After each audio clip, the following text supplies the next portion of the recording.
Okay, మన గోల్స్లో 2025 goal ఏమై ఉండాలంటే బైబిల్ పూర్తి చేయుట అనేది ఒక లక్ష్యంగా పెట్టుకోండి. బైబిల్ పూర్తి చేయడం కష్టం కాదు, అసలు చాలా ఈజీ. బైబిల్ పూర్తి చేయడం చాలా ఈజీ, వెరీ సింపుల్. రోజుకి ఒక 10 to 15 minutes, 10 to 15 minutes, ఎక్కువ టైం కూడా కాదు, 10 to 15 minutes మీరు రోజుకి మీరు కేటాయిస్తే సంవత్సరంలో ఒకసారి మీరు బైబిల్ కంప్లీట్ చేస్తారు. లేదా రోజుకి ఒక హాఫ్ అన్ అవర్ మీరు కేటాయిస్తే బైబిల్ను సంవత్సరానికి 2 సార్లు కంప్లీట్ చేస్తారు. అలాగే సంవత్సరానికి రోజుకి 1 గంట మీరు కేటాయిస్తే బైబిల్ గ్రంథాన్ని మీరు కేవలం 3 నెలల్లో కంప్లీట్ చేయగలుగుతారు. ఆ ప్లాన్ అంటే కూడా చెప్తాను మీకు, చాలా ఈజీ అనమాట. ఓకే, ఏంటంటే రోజుకి 3 అధ్యాయాలు, ఆదివారం 5 అధ్యాయాలు. ఎందుకంటే మొత్తం బైబిల్లో పుస్తకాలు ఎన్ని? 1189. 1189 పుస్తకాలు టోటల్గా బైబిల్ గ్రంథంలో. అంతే, 1159, 1189 డివైడెడ్ బై 365. 365 ఎంత? దాదాపు 4 పాయింట్ ఎంత వస్తుంది, అంతే. సో 365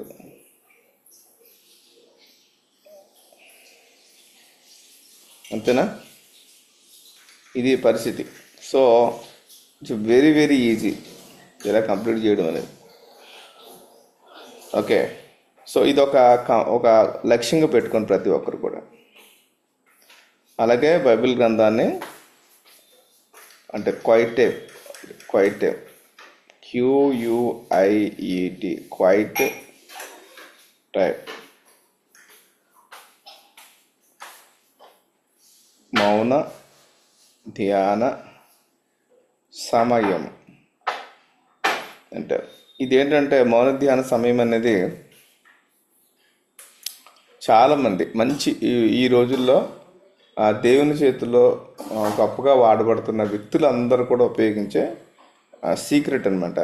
ఇదే సీక్రెట్. అబ్రహాం సీక్రెట్ ఇదే, ఇస్సాకు సీక్రెట్ ఇదే, యాకోబు సీక్రెట్ ఇదే, తర్వాత మోషే సీక్రెట్, తర్వాత మోషే, యెహోషువ, తర్వాత దావీదు, తర్వాత యేసుక్రీస్తు వారు కూడా మనకి ఇది చూపించారు. ఓకే, ఈ సక్సెస్ఫుల్ పీపుల్ అంటే బైబిల్ గ్రంథాలు ఉన్నవారు కావచ్చు, అదేవిధంగా ప్రస్తుత కాలంలో దేవుని చేతిలో వాడబడుతున్న వారు కూడా కావచ్చు. వీళ్ళందరి యొక్క అంటే దేవుని దగ్గర వాడబడుతున్న వాళ్ళందరి యొక్క రహస్యం కూడా మౌన ధ్యాన సమయమే. ఇది ముఖ్యంగా నేను ఈయూలో మొట్టమొదటిగా ఈ క్వైట్ టైం గురించి వినడం జరిగింది. USA వారు ఏర్పాటు చేసే బైబిల్ స్టడీస్, ఇందులో నేను ఆ క్యాంప్స్లో ఇది నేర్చుకున్నాను. అలాగా నేను వాళ్ళు ఒక్కడే వాడతారు అనుకున్నాను, కానీ నేను వైవాంకి వెళ్ళాను, యూత్ విత్ మిషన్. అక్కడ కూడా ఇదే టాపిక్ మీద వాళ్ళు మొట్టమొదటి చెప్తారనమాట. తర్వాత ఇంకా మనకి వేరే OM కావచ్చు. సో చాలా చోట్ల ఇది క్వైట్ టైం టాపిక్ మీద ఎక్కువ మాట్లాడుతుంటారు. అలాగే యూట్యూబ్లో కూడా వీడియోస్ మీరు క్వైట్ టైం అని జస్ట్ మీరు క్వైట్ టైం మెసేజెస్ అని మీరు టైప్ చేస్తే యూట్యూబ్లో కూడా మీకు దొరుకుతాయి, అవైలబుల్ ఉంటాయి. ఇంకా అంటే అవి వినడం మంచిది, ఎందుకంటే అవి ఒక్కొక్కలో ఒక్కొక్క విధానంలో డిఫరెంట్గా చెప్తూ ఉంటారు. అవి మీకు ప్రయోజనకరంగా ఉంటాయి.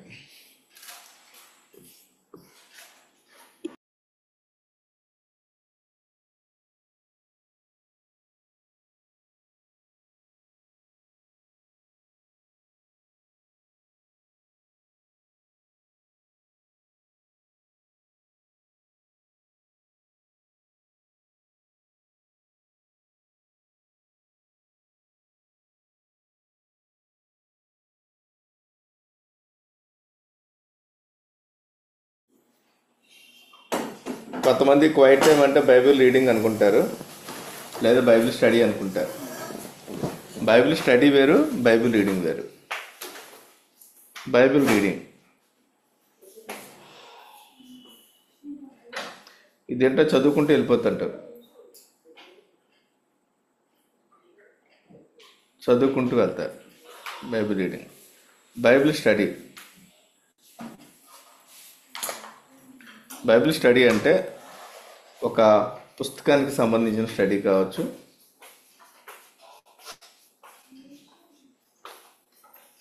లేదా ఒక ప్యాసేజ్ గురించి కావచ్చు, ఒక వ్యక్తి గురించి కావచ్చు, లేదా ఒక అంశం. ఇదేంటంటే లోతుగా వెళ్ళడం అనమాట. అంటే ఇది చేయడం వల్ల ఏంటంటే మనం లోతుగా వెళ్తాం. ఉదాహరణకి కవనెంట్ అంటే కవనెంట్ అంటే ఏంటి? కవనెంట్ నిబంధన అనుకోండి. ఈ నిబంధనలు ఎక్కడెక్కడ ఉన్నాయి అనేది మొత్తం స్టడీ చేస్తాం. ఎక్కడ ఉన్నాయి, ఏ సందర్భంలో వాటిని చేశారు, ఎవరెవరు చేసుకున్నారు, ఎవరి మధ్య జరిగింది, దానివల్ల ప్రయోజనం పొందింది ఎవరు, ప్రయోజనం పొందింది ఎవరు, ఇలాగనమాట. అలాగే స్వస్థత అనేది ఏంటి, ఎక్కడుంది బైబిల్ గ్రంథంలో, పాత నిబంధనల గ్రంథంలో, కొత్త నిబంధన. అలాగే దేవదూతలు, అసలు దేవదూతలు ఎవరు, ఎక్కడి నుంచి వచ్చారు, ఇవన్నీ కూడా మనం స్టడీ అంటారు వీటిని. ఓకే, సో ఇది మనకి వ్యక్తిగతంగా ప్రతిరోజు కూడా బైబిల్ గ్రంథాన్ని చదవడం ఉండాలి. ప్రతిరోజు కూడా కీర్తనలు 5 అధ్యాయాలు, అలాగే సామెతలు 1 అధ్యాయం ప్రతిరోజు చదవాలి మామూలుగా బైబిల్ రీడింగ్లో. ఓకే, ఇది నెలకు ఒకసారి అయిపోవాలి. నెలకు ఒకసారి అయిపోవాలి. 150 అధ్యాయాలు నెలకు ఒకసారి అయిపోతుంది. ఇది అలవాటుగా చేసుకోవాలి ప్రతి ఒక్కరు కూడా. అంటే సామెతల గ్రంథం ఏంటంటే జ్ఞానం ఇస్తుంది. కీర్తనలు అనేవి ఏంటంటే దేవుని యొక్క గుణగణాలని, దేవునితో రిలేషన్ని, ఇవన్నీ కూడా ఈ కీర్తన ద్వారా ప్రార్థనని మనకి అలవాటు అవుతాయి. అలా తర్వాత బైబిల్ రీడింగ్. కొంతమంది కొత్త నిబంధనలో 1 అధ్యాయము, కొత్త నిబంధనలో 2 అధ్యాయాలు, పాత నిబంధనలో 2 అధ్యాయాలు, కొత్త నిబంధనలో 1 అధ్యాయం, ఇలా చదువుకుంటూ వెళ్ళిపోతూ ఉంటారు అలా. ఓకేనా? తర్వాత ఇది మనము రీడింగ్ చేసే కొలది ఏమైందంటే బైబిల్ రీడింగ్ అనేది స్పీడ్ పెరిగిపోద్ది. ఒకప్పుడు తడుక్కుంటూ చదువుతుంటాం. ఫస్ట్లో స్టార్టింగ్లో నాకు ఒక 5-10 వచనాలు చదివితే అమ్మ చాలా ఎక్కువ చదువు అనిపించేది. కానీ ఇప్పుడు అధ్యాయాలు చదివినప్పుడు కూడా పెద్ద ఏమనిపించదు. ఇప్పటికప్పుడు కొత్త విషయాలు తెలుస్తూ ఉంటాయి అందులో. ఓకే, ఒకసారి చదివినప్పుడు ఒకలాగా ఉంటుంది, ఒకసారి చదివినప్పుడు ఒకలాగా ఉంటుంది. ఓకే, ఇప్పుడు క్వైట్ టైం అంటే ఈ రెండు కాదు. క్వైట్ టైం అంటే ఈ రెండు కాదు. ఓకే, క్వైట్ టైం అనేది డిఫరెంట్. అదే మనం తెలుసుకోబోతున్నాం. ఓకేనా? ఈ 3 ఉండాలి మనకి. ఇది ఏంటంటే బైబిల్ స్టడీ కూడా కొంచెం వాక్యం తెలిసిన వాళ్ళకైతే ఇంకా బాగుంటుంది. బైబిల్ రీడింగ్ అనేది ప్రతి ఒక్కరు కూడా చదవాలి. క్వైట్ టైం అనేది ఏంటంటే ఒకే చోట కూర్చుని మనం ధ్యానం చేయడం అన్నమాట. రాసుకుంటే రాసేసుకోండి, త్వరగా నేను చేర్పేస్తాను. అలాగే ఇది అయిన తర్వాత దీన్ని యూట్యూబ్లో కూడా పెడతారు. ఎవరు రికార్డ్ చేస్తున్నారమ్మా దీన్ని? నేను ఎవరైనా చేస్తున్నాను ఫస్ట్. అయిపోయిన తర్వాత మన అజ్రా బ్రదర్ మీరు కోఆర్డినేట్ చేసుకుని యూట్యూబ్లో అప్లోడ్ చేసాను బ్రదర్. Okay first. ఓకేనా, తీసేస్తున్నాను. తీసేనా, చెరిపేయచ్చా? చెరిపేస్తున్నాను.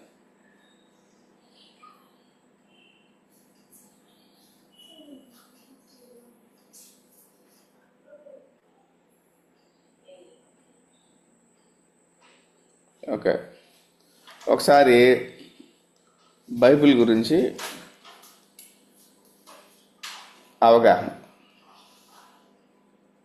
ఊరకనే అవుట్లైన్ ఇస్తాను మీకు.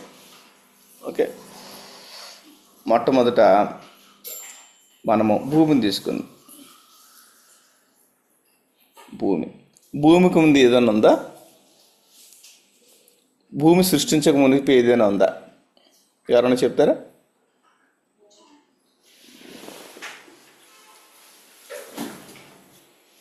భూమి సృష్టింపబడక ముందు ఏదైనా ఉన్నదా? వాటర్ వాటరా? ఏమీ లేదు. ఏమీ లేదా? ఉండే ఉంటుంది, చెప్పండి. శూన్యం, పరలోకం శూన్యం. బ్రదర్. ఆ, అది మిస్ అవుతున్నారు మీరు. భూమి సృష్టింపబడక ముందే ఉందంటే పరలోకం ఉంది.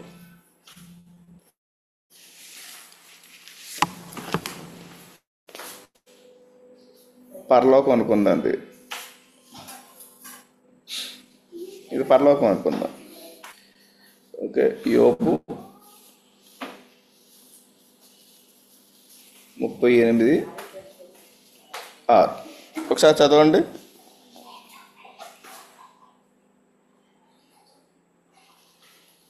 యోబు 38:7. ఉదయ నక్షత్రములు ఏకముగా కూడి పాడినప్పుడు, దేవదూతలందరూ ఆనందించి జయధ్వనులు చేసినప్పుడు, దాని మూలరాతిని వేసిన వాడెవడు? అంటే ఏంటంటే భూమికి పునాది అనేది ఎప్పుడు పడింది? దేవదూతలందరూ ఇక్కడ జయజయధ్వనులు చేస్తూ ఉంటుంటే అక్కడ పునాది పడిందంట. ఓకే, ఇది పరలోకం. పరలోకంలో ఎవరుంటారు? దేవునితో పాటుగా 7 దూతలు ఉంటారు, అలాగే దూత గణములు చాలామంది ఉంటారు. ఈ భూమిని సృష్టించి ఈ భూమి మీద అధికారం ఇవ్వాలని దేవునికి ఇక్కడ ఆరాధన జరుగుతున్నప్పుడు,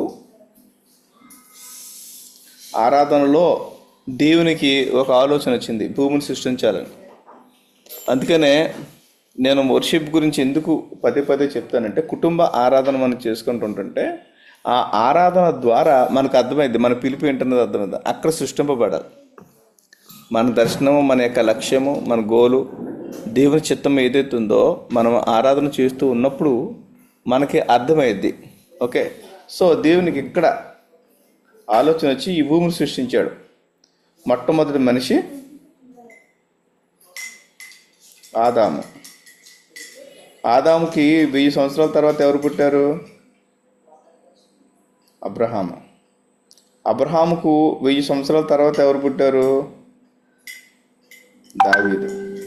దావీదుకి 1000 సంవత్సరాల తర్వాత ఎవరు పుట్టారు? యేసుక్రీస్తు. చూసారా?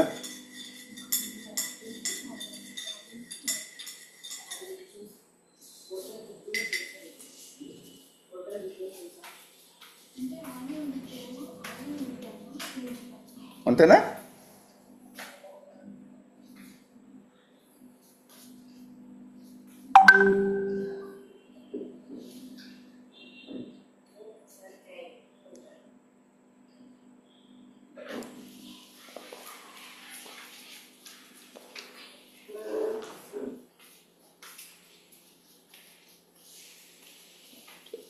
రెండు 2000 సంవత్సరాలు. ఆదాము టు అబ్రహాము 2000 సంవత్సరాలు.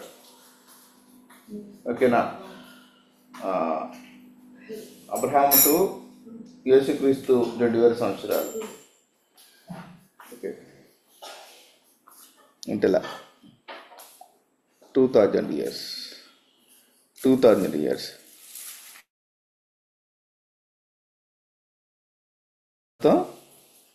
2000 అయిపోయింది. కాబట్టి అంత్యకాలం చాలా సమీపంలో ఉంది. అంత్యధర్మం చాలా సమీపంలో. ఓకే, ఎండ్ టైం ఇది. ఇది బైబిల్ గురించి ఒక ఓవర్వ్యూ అనమాట. ఓకే, రాబోయే రోజుల్లో మీకు ఈ సబ్జెక్ట్ చాలా మంచి సబ్జెక్టు. అసలు బైబిల్ గ్రంథము అసలు ఏంటి, ఆ, మరి ఏ కాలంలో మరి రాయబడ్డాయి, అది సమకూర్పు ఎందుకు అలా ఉంది, ఎందుకు మలాకి చివరిలో ఉంది, అది యాక్చువల్గా చరిత్ర ప్రకారము ఎక్కడ జరిగిందంటే నెహెమ్యా కాలంలో జరిగింది.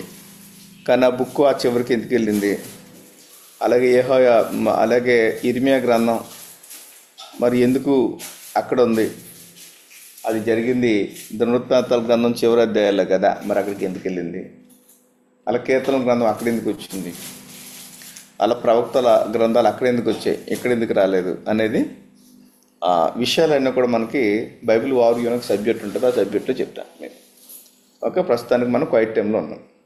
ఇది జస్ట్ ఒక అవగాహన కోసం అన్నమాట. క్వైట్ టైం చేసుకునేటప్పుడు మీకు అర్థం కావడానికి ఉపయోగపడతాయి. మనం చెప్పాను కదా,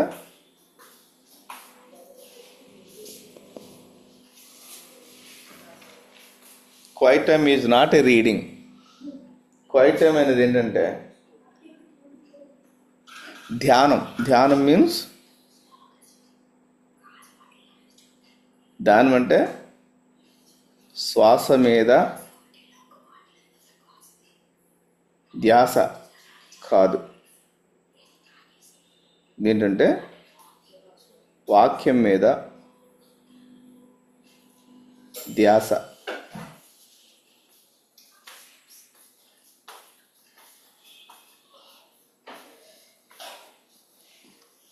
ధ్యానం మీనింగ్ ఇది. ఈ ధ్యానం అనేది కనిపెట్టింది ఎవరంటే గౌతమ బుద్ధుడు కనిపెట్టాడు. ఆయన ఏమన్నాడంటే, ఈ సర్వసృష్టిని కూడా ఏలుతున్న ఏదో ఒక మహాశక్తి ఉంది, ఆ శక్తి ఏంటో నాకు తెలియట్లేదు, కానీ ఒక పవర్ మాత్రం ఏలుతూ ఉంది. ఆ పవర్ ఏదైతే ఉందో ఆ శక్తి మీద మీరు దృష్టి పెట్టండి అని చెప్తాడు. దాన్ని ధ్యానం చేయండి అంటాడు. మా పవర్ ఎవరో కాదు, దేవుడే. దేవుడు అంటే ఎవరో కాదు, వాక్యమే. మన చేతిలో ఉన్న బైబిల్ గ్రంథం వాక్యమే. దేవుడు ఈ కాలంలో మనతో మాట్లాడే ఒక అద్భుత విధానము వాక్యం. దేవుడు మనతో మాట్లాడే విధానాలు ఓకే, ముఖ్యం వాక్యం, 2 ప్రవక్తలు, 3 కాలాలు, 4 దర్శనాలు,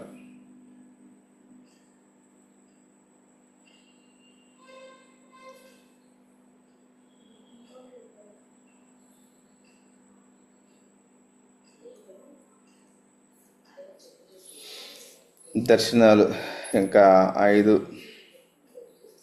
పరిస్థితులు,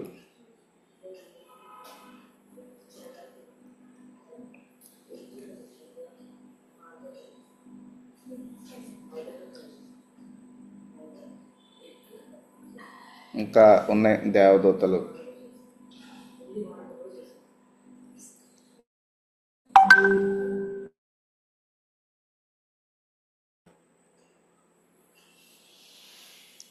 ఓకే, ఇవన్నీ దేవుడు మాట్లాడే విధానాలు అన్నమాట. ఓకే, ఇవన్నీ ఉన్నాయి. ఓకే, ఇంపార్టెంట్ ఇవి. కానీ ఇది very very very very very very important.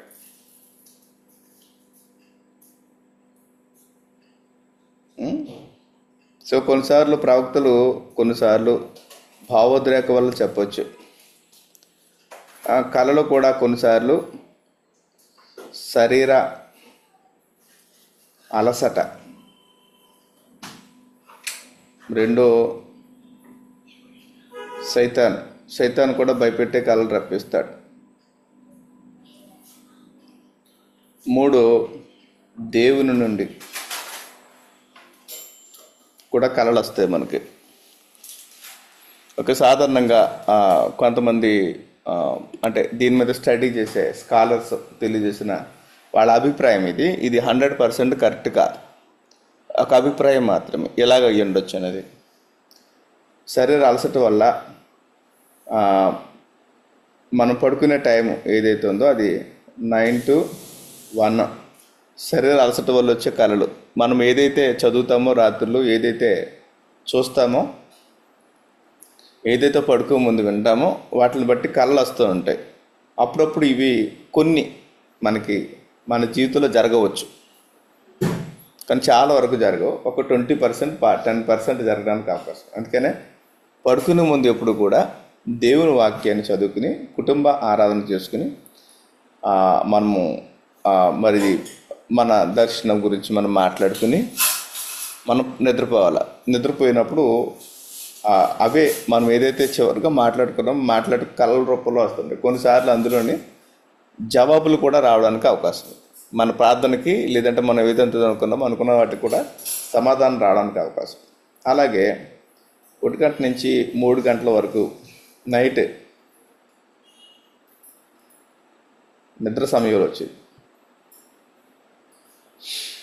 సైతాన్ నుంచి వస్తాయి. అవి చాలా వరకు భయపెట్టే కళ్ళు ఇవన్నీ వస్తూ ఉంటాయి. ఇక 3 నుంచి 5 ఈ తెల్లవారుజామున వచ్చిన కళ్ళు సాధారణంగా నెరవేరుతూ ఉంటాయని చెప్తుంటారు. ఇది చాలా వరకు దేవుని నుంచి వస్తాయి ఎక్కువ కళ్ళు సాధారణంగా. ఓకే, అందుకని ఈ కళలు విశ్లేషించడం కొంచెం కష్టమైద్ది. దర్శనానికి ఈజీగా అర్థం చెప్తాను నేను, కళలకు కూడా అర్థం చెప్తాను, కానీ కొంచెం అది కొంచెం కష్టంగా ఉంటుంది. ఇలా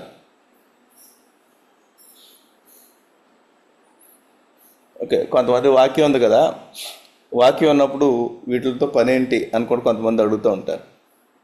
అంటే ఒకప్పుడు పాత నిబంధన గ్రంథంలో మరి కళలు లేవు, పాత నిబంధనలో వాక్యం లేదు కాబట్టి మరి అప్పుడు కళల ద్వారా దర్శనాల ద్వారా దేవుడు మాట్లాడాడు. ఇప్పుడు వాక్యం వచ్చేసింది కదా, కళలతో పని ఏంటి అని కొంతమంది అంటూ ఉంటారు. సో అది వాళ్ళ అభిప్రాయం, అంతేగా మనం గౌరవించాలి, వాళ్ళ అభిప్రాయాన్ని రెస్పెక్ట్ చేయాలి. అంటే వాళ్ళకి అలా అర్థమైంది. సో కొంతమంది ఏంటంటే ఇప్పుడు కూడా దేవుడు దర్శనాల ద్వారా ఆయన మాట్లాడతాడు. అంటే కొన్ని చెప్పాలనుకున్న విషయాలు వాక్యం ద్వారానే అది ఆయన దర్శనం ద్వారా చెప్పినప్పుడు కూడా వాక్యము దానితో ఏకీభవించాలి. ఆ దర్శనం యొక్క భావము వాక్యంతో ఏకీభవించాలి, అది చూసుకోవాలి. అందుకనే మనము ఈ నాటకాలను ప్రవక్తలు కొంతమంది ప్రవచించడం అంటే కేవలం డబ్బుల కోసమని అనుకుంటున్నారు. కొంతమంది అస్తమాటు డబ్బుల కోసం కాదు, డబ్బులు అవసరమే.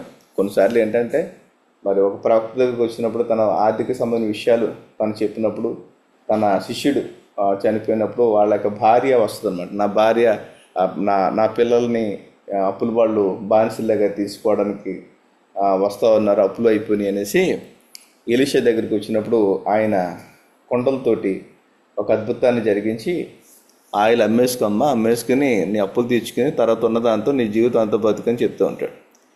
ఆ విధంగా ఫైనాన్సెస్ కోసం కూడా దేవుడు అస్తమాట ఫైనాన్సెసే కాదు, ఏ అద్భుతం జరిగినప్పుడు కూడా, ఏ స్వస్థత జరిగినా, ఏ ఫైనాన్సెస్కి సంబంధించి అలాగే మీ యొక్క సమస్యల గురించి ఏమి మీకు చెప్పినప్పుడు కూడా అది మిమ్మల్ని దేవునికి దగ్గర చేసేటట్లుగా ఉండాలి ఏ అద్భుతమైనప్పుడు కూడా. ఓకే, ఇది ఈ గిఫ్ట్ అనేది ఏ గిఫ్ట్ అయినా, ఏ వరమైనప్పుడు కూడా కంప్లీట్గా ఏంటంటే దేవుని యొక్క చిత్తాన్ని నెరవేర్చేటట్లుగాను అలాగే దేవునికి దగ్గర చేసేటట్లుగాను ఉండాలి. ఓకే, తర్వాత ఈ డబ్బుల కోసం ప్రవచనం చెప్పకూడదు. ఓకే, వాళ్ళని డబ్బుల కోసం ప్రవచనం చెప్తే ఏంటంటే అది సోదిగాళ్ళు అంటారు. సో అందుకని డబ్బుల కోసం కాదు, దర్శనం కోసమే చెప్పాలి. ఏదైనప్పుడు కూడా వాళ్ళకి జీవితం బాగుపడాలా అని. ఓకే, ఎట్టి పరిస్థితుల్లో కూడా ఎక్స్పెక్టేషన్ తోటి మనము ఇప్పుడు కూడా అలాగా మనం చెప్పకూడదు. వాళ్ళు ఎవరిని ఇస్తారు అనే ఉద్దేశంతో ఎప్పుడు కూడా ప్రవచనం చెప్పకూడదు. Okay, right. ఎప్పుడైతే మనము అది ప్రభు చిత్తం నెరవేర్చబడాలా అనే ఉద్దేశంతో మనం చెప్తామో అది దేవుని రాజ్య విస్తరణకు అది ప్రయోజనకరంగా ఉండి మిమ్మల్ని మీరు పోషించబడ్డానికి, ఎవరైనా కానీ పోషింపబడ్డానికి కావచ్చు, తర్వాత మీ పరిచయం చేయడానికి కావచ్చు, అది దేవుడు వేరే విధానంలో దేవుడు దాన్ని ఇస్తాడు. అంటే ఆ దేవుని రాజ్యం లెక్కలు చాలా డిఫరెంట్గా ఉంటాయి. మనం ఎంతైతే విత్తుతామో ఈ మన వాళ్ళు వడ్డీలతో సహా 5 రూపాయల వడ్డీయో 10 రూపాయల వడ్డీయో, కానీ దేవుని వడ్డీ చాలా గొప్పగా ఉంటుంది. మనము దేవుని రాజ్యం కోసం 10 రూపాయలు కష్టపడితే దేవుని రాజ్యం కోసం ఆయన 100 రూపాయలు ఇస్తాడు. 100 రూపాయలు కష్టపడితే ఆయన 1000 రూపాయలు ఇస్తాడు. అంటే అలా వెళ్ళిపోద్ది అనమాట. ఆయన చాలా గొప్పవాడు ఆయన. సో అందుకని మనుషుల దగ్గర నుంచి వచ్చే ఆ యొక్క ప్రయోజనము, ఆ డబ్బుల కోసం మనం చూడకూడదు, కానీ దేవుడిచ్చే ఆశీర్వాదాలు. ఎందుకంటే దేవుని ఇచ్చే అది యొక్క గుప్పులు చాలా పెద్దది అయింది. మనుషుల గుప్పులు చాలా చిన్నది, వాళ్ళకి లిమిట్ ఉంటుంది. పెద్ద బిల్ గేట్స్ అయినప్పుడు కూడా ఆయన యొక్క గుప్పులు కూడా లిమిట్, కానీ దేవుని గుప్పులు మాత్రం చాలా అన్లిమిటెడ్ అనమాట. సో ఏ వరమైనప్పుడు కూడా దేనికోసం వాడాలంటే సంఘ క్షేమాభివృద్ధి మొత్తం మాత్రమే వాడాలి. ఓకేనా? సో ఇవన్నీ ఉన్నాయి. నాకు దేవుడు దర్శనం ద్వారా మాట్లాడాడు, ఆ విషయం మీ అందరికీ తెలుసు. నా చేతిలో నుంచి కొన్ని వేల మంది శిష్యులు ఫోర్స్గా బయటకు వెళ్ళే దర్శనం మీరు చూశారు. ఇలాంటివి చాలా ఉన్నాయి నా దగ్గర. ఓకే, చేపలు బ్రతకడము, అలాగే నా భార్యకి కల వచ్చింది, మా ఇంట్లో నుంచి వాటర్ బయటకు వెళ్తున్నట్టుగా. సో ఇవన్నీ కూడా ఇప్పుడు ఏంటంటే మినిస్ట్రీ అంతా కూడా మరి ఆ కళ ద్వారానే. ఇప్పుడు మినిస్ట్రీ అంతా ఎక్కడి నుంచి నడుస్తుంది? మా ఇంట్లో నుంచి నడుస్తుంది. ఇంట్లో నుంచే ఒక నీరు అలాగే వెళ్ళిపోతూ ఉంటుంటే ప్రపంచం అంతా కూడా ఈ కాలువ అలా విస్తరిస్తూ ఉంది. ఇది ఎక్కడికి వెళ్తుందో మరి ఆ ఇల్లు అన్నీ కూడా పచ్చపచ్చగా మారుతూ ఉన్నాయి. అవును కదా? ఎంతమంది బ్లెస్ అవుతున్నారు కదా, కుటుంబాలు చక్కగా వర్షిప్ చేసుకుంటూ బ్లెస్ అవుతున్నారు. సో ఇది మనము ముందుకు వెళ్ళిపోతూ ఉంది. మళ్ళీ వెనక్కి వస్తూ ఉంటుంటే ఆ కుటుంబాలు చాలా పచ్చగా ఉండి అద్భుతమైన కాయలు కాస్తూ మరి 12 నెలలు 12 కాపులు ఇస్తూ అందరూ కూడా ఫలిస్తారన్నమాట. రాబోయే రోజులు ఏంటంటే దేవుని రాజ్య విస్తరణ బహుబలంగా మన ద్వారా జరగబోతుంది. అలా సైలెంట్గా ఈ యొక్క నీరు అనేది అలా వెళ్ళిపోతుంది, అలా ఎక్కడికో వెళ్ళిపోతుంది.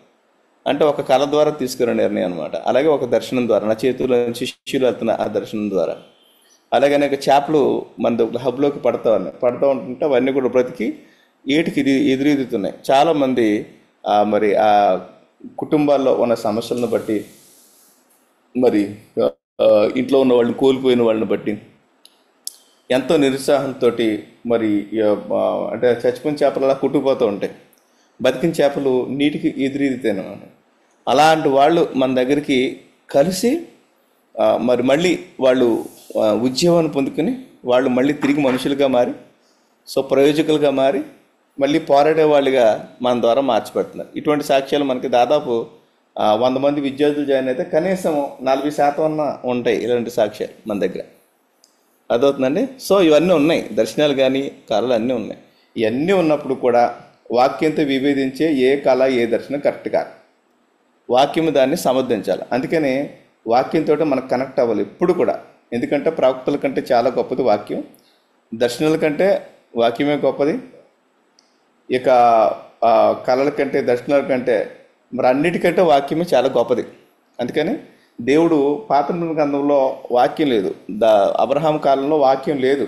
వాళ్ళు ఏం ధ్యానం చేశారంటే అంతకుముందు వాళ్ళ పూర్వీకులు చేసిన కార్యాలు, దేవుడికి చేసిన కార్యాలు అన్నీ కూడా ధ్యానం చేసుకుంటూ ఉండేవారు, జ్ఞాపకం చేసుకుంటూ. అలాగే ఇస్సాకు కావచ్చు, యాకోబు కావచ్చు, వీళ్ళందరూ కూడా. మోషే వచ్చిన తర్వాత ధర్మశాస్త్రం ఏర్పడింది. ఆ ధర్మశాస్త్రాన్ని తర్వాత తరాల వాళ్ళు చదువుకోవడం స్టార్ట్ చేశారు. నెక్స్ట్ యెహోషువ గ్రంథం కావచ్చు, తర్వాత వచ్చే న్యాయాధిపతుల గ్రంథం కావచ్చు, ఇవన్నీ కూడా చరిత్ర అన్నమాట. చరిత్రను చదువుకుంటూ ఉండేవారు. తర్వాత మొదటి సమయాలు కావచ్చు, 2 సమయాలు కావచ్చు, మొదటి రాజులు కావచ్చు, 2 రాజులు కావచ్చు, అదేవిధంగా న్యాయాధిపతుల తర్వాత మరి మనకి రూతు గ్రంథం, రూతు గ్రంథం తర్వాత మొదటి సమయాలు, 2 సమయాలు, మొదటి రాజు, 2 రాజులు, మొదటి వృత్తాంతాలు, 2 వృత్తాంతాలు, ఇలాగా మనం ముందుకు వెళ్ళిపోతూ ఉంటాం. ఓకేనా? తర్వాత యోబు, కీర్తనలు, ఓకే, అంతవరకు హిస్టరీ అనమాట. దినవృత్తాంతాల తర్వాత ఎస్తేరు తర్వాత ఎజ్రా, నెహెమ్యా, ఈ గ్రంథాలు. తర్వాత ఓకే రూతు, 2 వృత్తాంతాల తర్వాత ఎజ్రా, తర్వాత నెహెమ్యా, తర్వాత ఎస్తేరు, అలా వస్తారు. తర్వాత యోబు, కీర్తనలు, ఇలా లెమెంటేషన్స్, సామెతలు, తర్వాత లెమెంటేషన్స్, ఇలా మనకి ముందుకెళ్ళిపోతూ ఉంటాయి ఇవన్నీ కూడా. అంతవరకు మనకు బైబిల్ వచ్చింది. అలా కొత్త నిబంధనలో మనకి పత్రికలు వచ్చేసినాయి. సో ఈ కొత్త నిబంధన గ్రంథంలో ఉన్న మనము చాలా ధన్యులం. ఎందుకంటే పాత నిబంధన భక్తుల కంటే ఎక్కువ సోర్సు మనకు వాక్యము ఎక్కువ ఉంది. ఓకేనా? సో బైబిల్ గ్రంథాన్ని కూడా మరి ప్రకటన గ్రంథంతో మనకి చివరైంది కదా, ప్రకటన గ్రంథం చివరైంది. ఎందుకు ఆ విధంగా?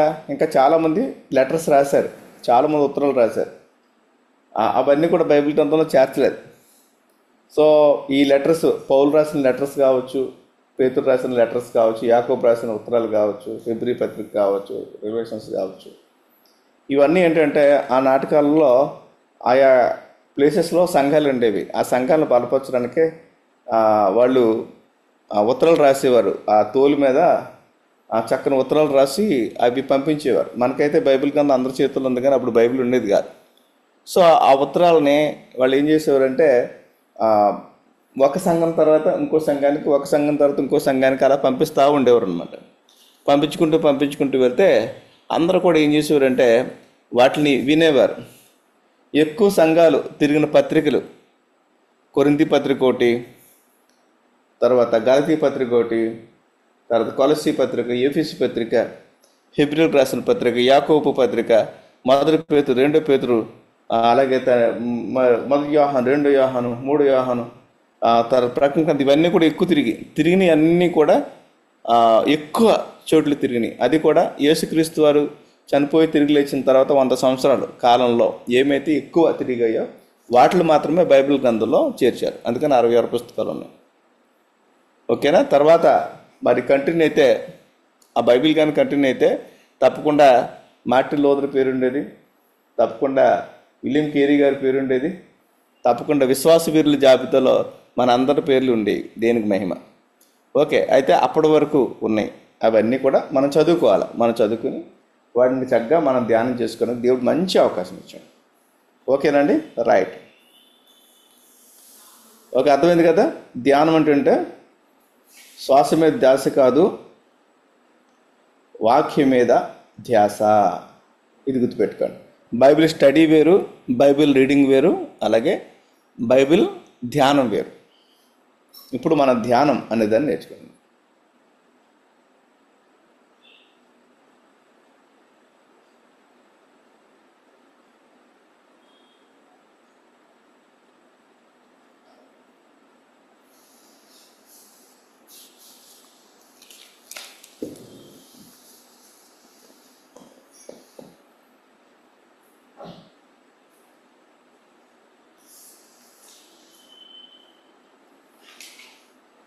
కొంతమంది స్టోరీ చెప్తూ ఉంటారు. బైబిల్ గ్రంథం ఏంటంటే ఎలా చదువుతారంటే లాటరీ ప్రకారం చదువుతూ ఉంటారు. దేవుడు మనతో మాట్లాడాలని లాటరీ ప్రకారం చదువుతూ ఉంటారు. ఒక ఆయన అలాగే లాటరీ లాగా చదువుతూ ఉంటుంటే బైబిల్ అలా తీసాడంట. తీస్తే యోధా ఉరిపెట్టుకును అని ఒక భాగం వచ్చిందంట తెరవగానే. అమ్మమ్మ ఇదేంటి ఉరిపెట్టుకోవడం ఏంటి అనేసి బైబిల్ మూసాడంట. మూసేసిన తర్వాత మళ్ళీ కాసేపు ఉండి ప్రభా నాతో మాట్లాడు అని ప్రార్థన చేసుకుంటూ మళ్ళీ తెరిచాడంట. తెరగానే నీవు కూడా అలాగుని చేయమని వచ్చిందంట. అమ్మో ఇదేంటి ఎలా వచ్చింది అని మళ్ళీ మూసేసి మళ్ళీ ఒక గంట ప్రార్థన చేసుకున్న తర్వాత మళ్ళీ బైబిల్ తెరిచాడంట. నిశ్చయముగా అలాగే చేయము అని వచ్చిందంట. అంటే బైబిల్ గ్రంథాన్ని ఎప్పుడు కూడా లాటరీ పద్ధతిలో చదవకూడదు. ఒక క్రమమైన విధానంలో బైబిల్ గ్రంథాన్ని మనము చదవాలి. Okay, right.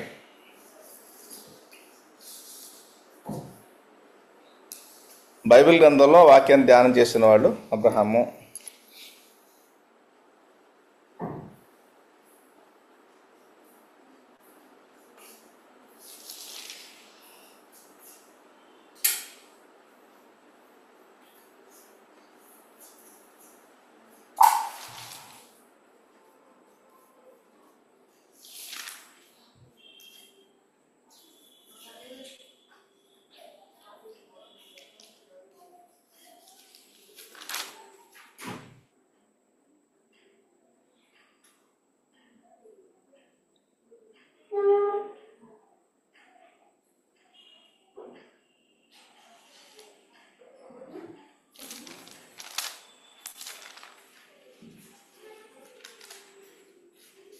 ఇస్సాకు కూడా చదివాడు.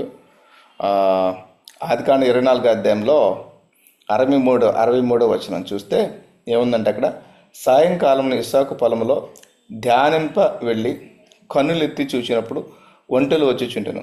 ఓకే, ఇతను పొలములో ధ్యానం చేయడానికి, ధ్యానింప అనే మాట అండర్లైన్ చేసుకోండి, ధ్యానం చేయడానికి వెళ్ళినట్టుగా మనం చూస్తుంటాం. అలాగే యాకోబు కూడా ఆ విధంగా ధ్యానం చేశాడు. నేను వర్సెస్ ఇక్కడున్నాయి. అలాగే మనం చదువుకున్నాం కదా, మార్కు సువార్త 1వ అధ్యాయం 35వ వచనం. ఇక్కడ కూడా మనం చూస్తే 35వ వచనంలో, ఆయన పెందల కడని లేచి చాలా చీకటి ఉండగానే బయలుదేరి అరణ్య ప్రదేశానికి వెళ్ళి అక్కడ ప్రార్థన చేయుచుండెను అని చూస్తాం.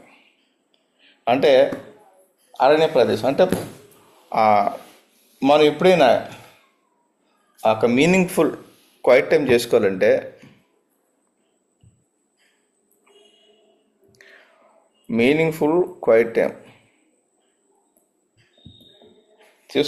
మనకి ఏం కావాలంటే, ఒకటి రైట్ ప్లేస్, 2 రైట్ టైం, 3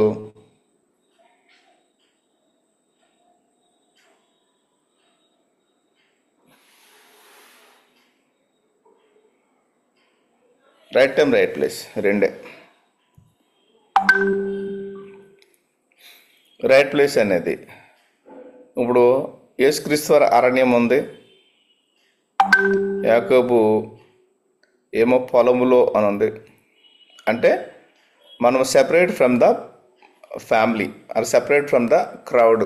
యేసుక్రీస్తు వారు ఎప్పుడు కూడా కోతవేటు దూరంలోకి వెళ్ళి ప్రార్థన చేసుకున్నట్లుగా చాలా చోట్ల మనం చూస్తాం. కోతవేటు దూరం అంటే కేక వేసినప్పుడు కూడా వినిపించినంత, అంటే బిగ్గరగా ప్రార్థన చేసుకున్నప్పుడు కూడా పక్క వాళ్ళకి వినిపించినంత దూరం కోతవేటు దూరం అంటే, పక్క వాళ్ళు కూడా వినిపించినంత దూరం, అంత దూరం వెళ్ళిపోయి ఆయన ప్రార్థన చేసుకున్నాడు. అలాగే మనం కూడా పక్క వాళ్ళకి మన స్వరం వినిపించినంత దూరం వెళ్ళిపోయి మనం ప్రార్థన చేసుకోవాలి. అది ఒక అలవాటుగా చేసుకోవాలి. ఇప్పుడైతే మరి టౌన్స్లో ఉన్న వాళ్ళకి కొంచెం కష్టం కాబట్టి, పల్లెటూరులో ఉన్న వాళ్ళకి సూపర్ బోర్డ్ అండ్ ప్లేస్లు ఉంటాయి, పొలంలోకి వెళ్ళిపోవచ్చు చక్కగా, అలాగే కొండల మీదకి వెళ్ళిపోవచ్చు చక్కగా, అలాగే లేదంటే నదులు పక్కకి వెళ్ళిపోవచ్చు, కాలువల దగ్గరికి పోవచ్చు, దూరం ఉండి చక్కగా ప్రార్థన చేసుకోవచ్చు. ఒంగోలు లాంటి ప్రాంతంలో అయితే చక్కగా కొండ ఒకటి ఉంది, రిజర్వాయర్లు 2 ఉన్నాయి ఇలా. అలాగే విజయవాడలో కూడా కొండలు ఉన్నాయి, కానీ కొండలు ఎక్కడానికి కుదరదు అనుకుంటే ఇక్కడ, లేదంటే గ్రౌండ్లోకి వెళ్ళిపోవడం, అలా వెళ్ళి చక్కగా ప్రార్థన చేసుకోవచ్చు. అయితే ఈ క్వైట్ టైం అనేది చాలా వరకు ఏంటంటే ఇంట్లో మనం ప్రార్థన చేసుకుంటాము. కొంతమందికి ప్రార్థన గదులు ప్రత్యేకంగా పెట్టుకుంటారు, చాలా మంచిది. ప్రార్థన గదులు ఉండడం అనేది చాలా మంచిది. అయితే ఆర్థికంగా కొంచెం బాగున్న వాళ్ళు అలాగా ఉంటుంది, కానీ అందరూ కూడా పెట్టుకోలేరు. సో కొంతమంది బైబిల్ మిషన్కి సంబంధించిన విశ్వాసులు ఏంటంటే ప్రార్థన గదిని తప్పకుండా పెట్టుకుంటారు. వాళ్ళు అందులో ఉండి ప్రార్థన చేసుకుంటుంటారు. ప్రార్థన గది పెట్టుకుని వాళ్ళు ప్రార్థన చేస్తుంటారు. వాళ్ళకి నమ్మకం, చైర్ వేస్తారు అంటే దేవదాస్ అయ్యగారు కూర్చుంటారని. సో వాళ్ళ నమ్మకం అది, దే ఆర్ హానరింగ్ దట్ ఆయన. సో ఏదేమైనప్పుడు కూడా ప్రార్థన గది అనేది చాలా ఇంపార్టెంట్. ప్రార్థన గదిలో ప్రార్థన కాకుండా బయటికి వెళ్ళకూడదని వాళ్ళకి ఒక మంచి ఒక కష్టం, ఒక ఆచారం ఉండటం, ఒక ఆచారంగా చేసుకుంటారు. తప్పకుండా ప్రార్థన గదిలో వాళ్ళు ఖచ్చితంగా ప్రార్థన చేసుకుంటారు చాలామంది. ఒక అలవాటుగా దాన్ని మార్చేశారు దేవదాసయ్య గారు. సో కాబట్టి ఒక అరణ్యము లేదా పొలాలు కావచ్చు, ఇంటిలో ఒక ప్లేస్లో కావచ్చు. నేను యవ్వన కాలంలో ఉన్నప్పుడు ఏంటంటే నాకు మా ఇంట్లో అందరూ ఉంటారు, మాకు ప్రత్యేకంగా గదిలే ఉండవు కాబట్టి వాళ్ళకంటే కొంచెం ఎర్లీగా లేచి చదువుకోవడం పెట్టుకుని చేసేవాడు ఇలా. తర్వాత రైట్ టైం, ఇది చాలా ఇంపార్టెంట్. టైం అంటే క్వైట్ టైం అంటే ఎర్లీ మార్నింగ్ చేయాలని ఏం లేదు. కొంతమంది ఏంటంటే ఉదయాన్నే బయలుదేరిపోయి డ్యూటీలకు వెళ్ళిపోతూ ఉంటారు, వాళ్ళకి సాయంకాలం కుదురుద్ది, కొంతమందికి మధ్యాహ్నం కుదురుద్ది, కొంతమందికి ఉదయం మరి నైట్ త్వరగా పడుకున్నప్పుడు కూడా ఉదయాన్నే 6 గంటలకు ఇప్పుడు లేస్తారు. ఓకే, గడియారం పెట్టుకొని చక్కగా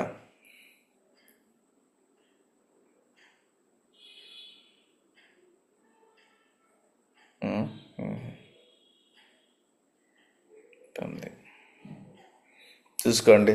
అలారం పెట్టుకొని చక్కగా ఏదో టైం. ఓకే, 5,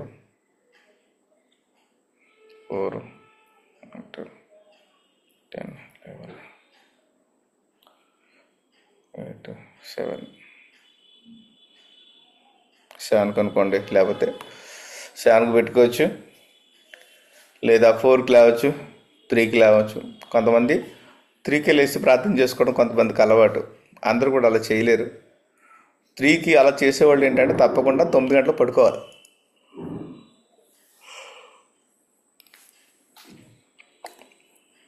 అలాగే 5కి కనీసం 5 కన్నా లేచి ప్రార్థన చేసుకుంటే ఇంకా మంచిది. కనీసం 10 o'clock పడుకోవాలి. మనిషికి నిద్ర 6 నుంచి 7 గంటలు ఖచ్చితంగా నిద్రపోవాలి. 6 గంటలు పడుకోవాలి ఖచ్చితంగా. లేదంటే మొదట్లో బాగానే ఉంటుంది కానీ రెండో కొద్ది మెమరీ లాస్ అయిపోతుంటుంది. ఇవన్నీ కొంచెం ప్రాబ్లమ్స్ ఉంటాయి. అందువల్ల అలా కాకుండా ఉండాలంటే మాత్రం ఖచ్చితంగా మీరు ఏకతాటిగా 6 hours సాలిడ్గా నిద్రపోవాలి. సాలిడ్ డీప్ స్లీప్, ఒక 3 hours సాలిడ్ స్లీప్ ఉన్నా పర్లే. శరీరం అంతా కూడా చాలా ఆరోగ్యం ఉంటుంది, హెల్త్ ఎక్కువ బాగుంటుంది. అలాగే మంచి ఆలోచనలు, క్వాలిటీ ఆలోచనలు వస్తాయి. అదేవిధంగా హెల్త్ ఇష్యూస్ చాలా సెట్ అయిపోతాయి నిద్రలో. అందుకని తప్పకుండా అది అలవాటు కావాలి. ఓకే, నిద్ర కోసం మాత్రలు వేసుకోకూడదు. ఒక రైట్ టైంకి మనము అలవాటు చేస్తే బాడీ దానికి అలా అలవాటుపోతుంది. ఇప్పుడు ఈ మధ్యకాలంలో ఈ ఫోన్ వల్ల ఏంటంటే రిటర్నల్ దెబ్బతినేసే పరిస్థితి ఏర్పడుతుంది. ఫోన్లు లేకుండా ఎవరు ఉండలేకపోతున్నారు. ఫోన్తో బాగా కనెక్ట్ అయిపోతున్నారు. ఓకే, ఒకప్పుడు టీవీ చాలా డిస్టర్బ్ చేసేది, ఇప్పుడు ఏంటంటే ఫోన్ డిస్టర్బ్ చేసేస్తుంది మనుషుని. రీల్స్ ఇవన్నీ కూడా, ఫేస్బుక్లు, ఇన్స్టాగ్రామ్లు ఇవన్నీ కూడా. ఇన్స్టాగ్రామ్ను మనం వాడుకోవాలి కానీ ఇన్స్టాగ్రామ్ మనం వాడుకోకూడదు. ఫేస్బుక్ మనం వాడుకోవాలి కానీ ఫేస్బుక్ మనల్ని వాడుకోకూడదు. యూట్యూబ్ను మనం వాడుకోవాలి కానీ యూట్యూబ్ మనం వాడుకోకూడదు. ఓకే, ఈ మధ్యకాలంలో ఏంటంటే ఒక దాని మీద ఉండట్లా, టక్టగా మార్చేస్తున్నారు. ఎంటర్టైన్మెంట్ బాగా కనెక్ట్ అయిపోతున్నారు. చాలా జాగ్రత్తగా చూసుకుని. ఓకే, ఒక చేదు మాత్ర అనేది నోట్లో వేసుకోవడం చాలా కష్టం, కానీ ఆ మాత్ర వేసుకుంటే మాత్రం అది ఎంతో మేలు చేస్తుంది, మన కడుపుకి మేలు చేస్తుంది. అలాగే ఇది కూడా ఏంటంటే మంచి పనులు అలవాటు చేసుకోవడం కొంచెం కష్టపడాలి. మంచి పనులు మనము చేస్తున్నప్పుడు ఏంటంటే అది మొదటగా మన శరీరం సహకరించదు దానికి, కానీ ఆ శరీరానికి సహకరించదు మంచి పనులు. కానీ సహకరించేటట్లుగా మన యొక్క శరీరాన్ని మనమే చేసుకోవాలి మంచి పనుల కోసం. అందుకని శరీరాన్ని గట్టిగా మీరు చేసుకోండి. 5 o'clock లేసే వాళ్ళకి ఇతరుల కంటే సమయం కొంచెం ఎక్కువ మిగిలిద్ది. ఉదయాన్నే ఎందుకు లేవాలి, లేస్తే ఏం మూసిపోద్ది చాలా మందికి. ఎవరికి ఏం మూసిపోద్ది అంటే విజన్ లేని వాళ్ళకి ఏం మూసిపోద్దు. దర్శనం ఉంటే తప్పకుండా మీరు ఆ సమయాన్ని చక్కగా యూటిలైజ్ చేసుకుంటే, ఒక బుక్ రాయడానికి కావచ్చు, లేదా ఒక మెసేజ్ తయారు చేసుకోవడానికి కావచ్చు. క్రైస్తవులకు చాలా పనులు ఉంటాయి. ఓకే, జనరల్ గోల్స్ ఏంటంటే మన మన స్వాధీనంలో కొన్ని లక్ష్యాలు ఉంటాయి, మన స్వాధీనం కానివి కొన్ని లక్ష్యాలు ఉంటాయి. బైబిల్ చదువుకోవడం మన స్వాధీనం ఉంది, ప్రార్థన చేసుకోవడం మన స్వాధీనం ఉంది, మన కంట్రోల్లో ఉంది. కానీ ఒక కీబోర్డ్ కొనుక్కోవడం మన కంట్రోల్లో లేదు, డబ్బుల మీద ఆధారపడి చేసుకోవాలి. ఇల్లు కట్టుకోవడం కూడా మన కంట్రోల్లో లేదు, కొంతవరకు పాక్షికంగా మన కంట్రోల్లో ఉంటుంది. ఉద్యోగం రావడం కూడా మన కంట్రోల్లో లేదు, ఉద్యోగాలు రావడం కూడా లక్ష్యమైనప్పుడు కూడా అది 100% మన కంట్రోల్లో ఉండదు. అది ఓకే, ఎవరి మనసన్న మారడం కూడా మన కంట్రోల్లో ఉండదు, అంత కూడా దేవుని యొక్క చిత్తం మీద ఆధారపడుతుంది. కాకపోతే ప్రార్థన చేసుకోవడం మన కంట్రోల్లో ఉంటుంది, వాక్యం చదువుకోవడం మన కంట్రోల్లో ఉంటుంది, చర్చికి వెళ్ళడం మన కంట్రోల్లో ఉంటుంది. అలాగే దేవుని కోసం ఏదైనా ఒక కాంట్రిబ్యూషన్ చేయడం, సమయం కానీ డబ్బులు కానీ, అది కూడా మన కంట్రోల్లో ఉంటుంది. అలాగే అప్పులు తీర్చుకోవడం కూడా మన కంట్రోల్లో ఉంటుంది. ఓకే, చాలామంది అప్పుల పాలైనప్పుడు అకారణంగా కొన్నిసార్లు ఖర్చులు వస్తుంటాయి. హెల్త్ ఇష్యూస్ కావచ్చు, ఏదైనా యాక్సిడెంట్స్ కావచ్చు, ఏదైనా సమస్యలు అనుకోకుండా వస్తాయి, ఆర్థిక సంబంధించిన విషయాలు.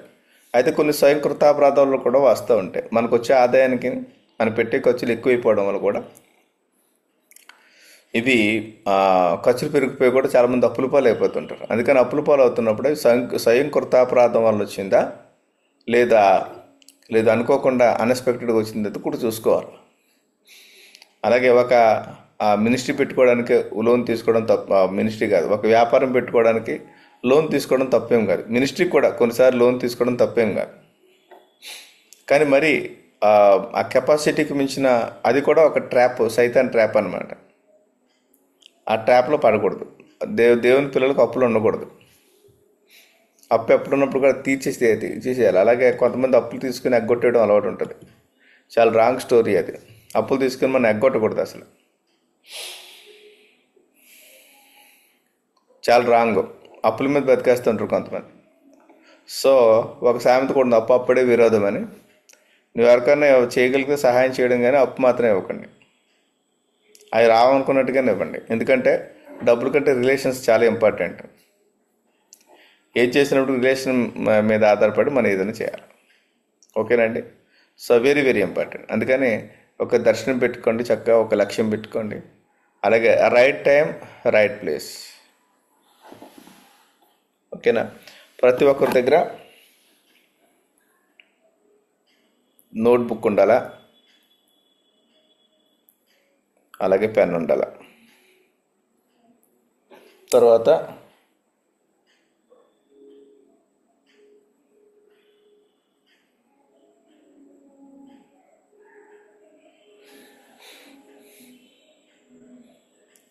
No phone,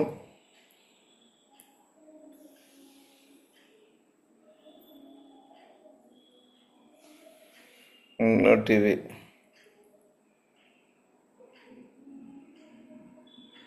no TV, no news paper.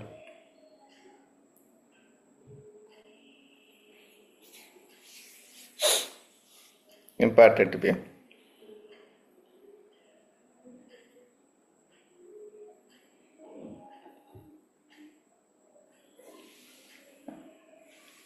ఇవి చాలా వరకు ఆటంకాలు, ప్రస్తుతం ఉన్న ఆటంకాలు ఇవన్నీ కూడా.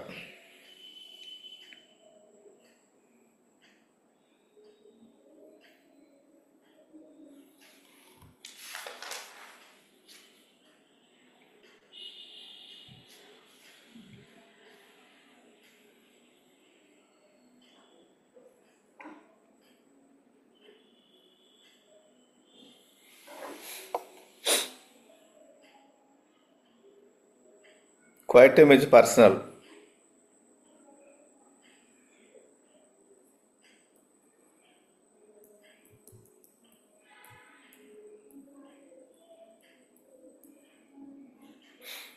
Quiet time is personal. చాలామంది వాక్యము, పాస్టర్ గారు ముఖ్యంగా వాక్యం ప్రిపేర్ అయ్యి ఇతరులకు వాక్యం చెప్పడానికి ప్రిపేర్ అవుతారు, కానీ వాళ్ళు సొంతంగా దేవునితో ఆ రిలేషన్ కొన్నిసార్లు, అంటే ఇతరులకు వాక్యం చెప్పేటప్పుడు చదువుకుంటున్నాం కదా, మనకు వ్యక్తిగతంగా అవసరాలు ఉంటాయి లేదని వ్యక్తిగతంగా చదువుకోవడం మానేస్తూ ఉంటారు. ఆ విధంగా చేయకూడదు.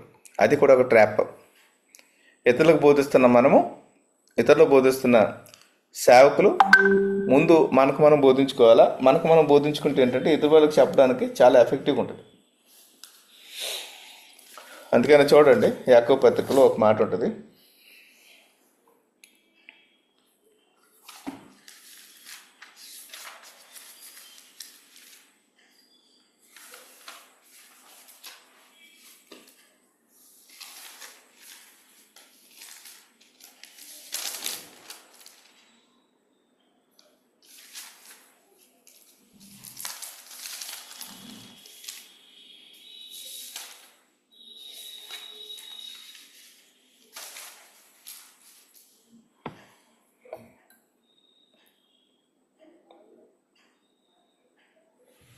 యాకోబు 3:1.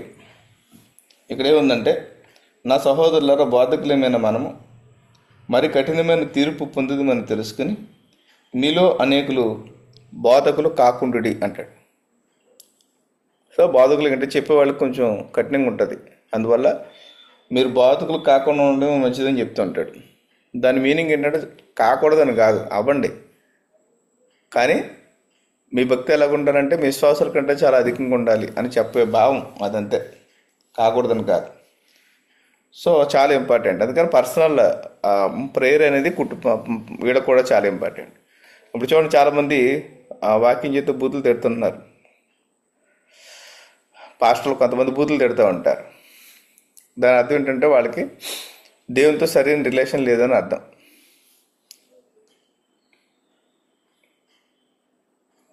ఓకే, కొంతమంది పాస్టర్లు వడ్డీలు డబ్బులు తిప్పుతూ ఉంటారు. ఇప్పుడు వడ్డీ వ్యాపారం చేస్తూ ఉంటారు. అవన్నీ కూడా ఇది రాంగ్ అని వాక్య విరుద్ధమైన పనులు చేస్తూ ఉంటారు. ఓకే, ఈ మధ్యకాలంలో పెళ్ళిళ్ళు కుదురుస్తున్నారు, మంచిదే. అంటే పాస్టర్ గారు ఏంటంటే మంచి రిలేషన్స్ కనపడం తప్పేం కాదు, కానీ అది బిజినెస్ కాకూడదు. పాస్టర్ గారి బాధ్యత ఏంటంటే మరి ఒక సంఘం ఉందంటే సంఘంలో బిడ్డలందరూ కూడా వాళ్ళ కుమారులు లేక వాళ్ళ కుమార్తె లేక చూసుకోవాలి. అలాగే తండ్రి ఏ విధంగా వాళ్ళ పిల్లలకి మంచి మంచి సంబంధాలు చూడడం తప్పేం కాదు, కానీ అది బిజినెస్ కాకూడదు. మళ్ళీ అదే అయిపోద్ది మళ్ళీ. ఓకేనా, ఇలాగ వాటి జోలికి పోకూడదు. అందుకని క్వైట్ టైం పర్సనల్ ఎందుకన్నామంటే, ఈ క్వైట్ టైం పర్సనల్గా మనం చేసుకుంటున్నప్పుడు మనం చేసే పని అది రైట్ ఆర్ రాంగ్ అనేది మనకు అర్థమైద్ది అనమాట. Is it right are wrong అనేది అర్థమైంది.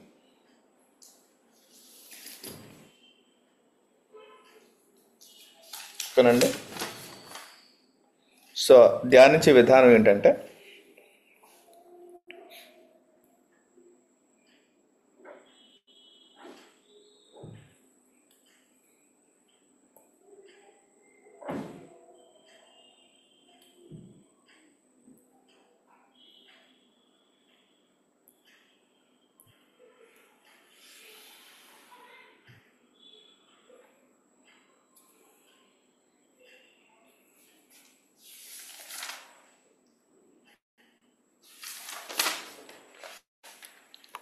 ధ్యానించుట అంటే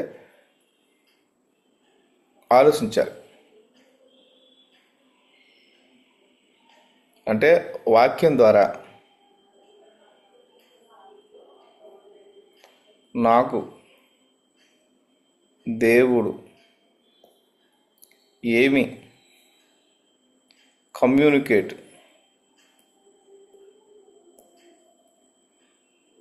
చేయాలని అనుకుంటున్నాడు.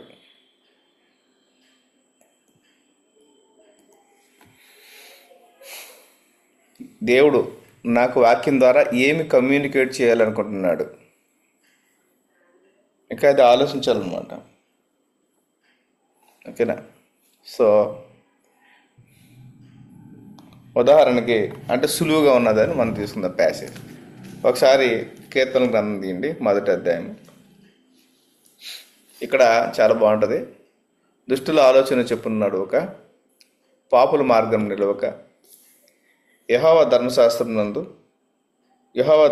నందు ఆనందించుచు దివారాత్రము దానిని ధ్యానించేవాడు ధన్యుడు అనంది.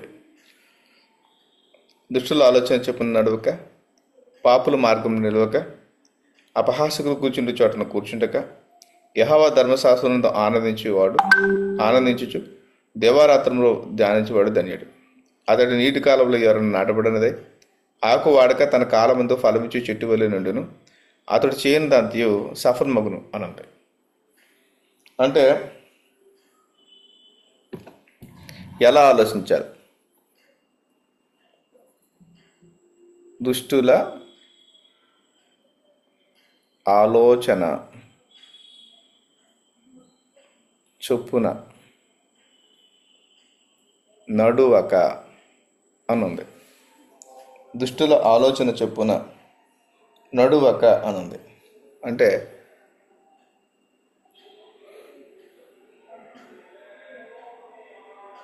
దుష్టులు ఎవరు?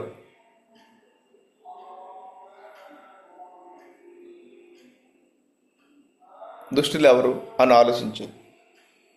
అలాగే వారి యొక్క ఆలోచనలు ఎలాగుంటాయి?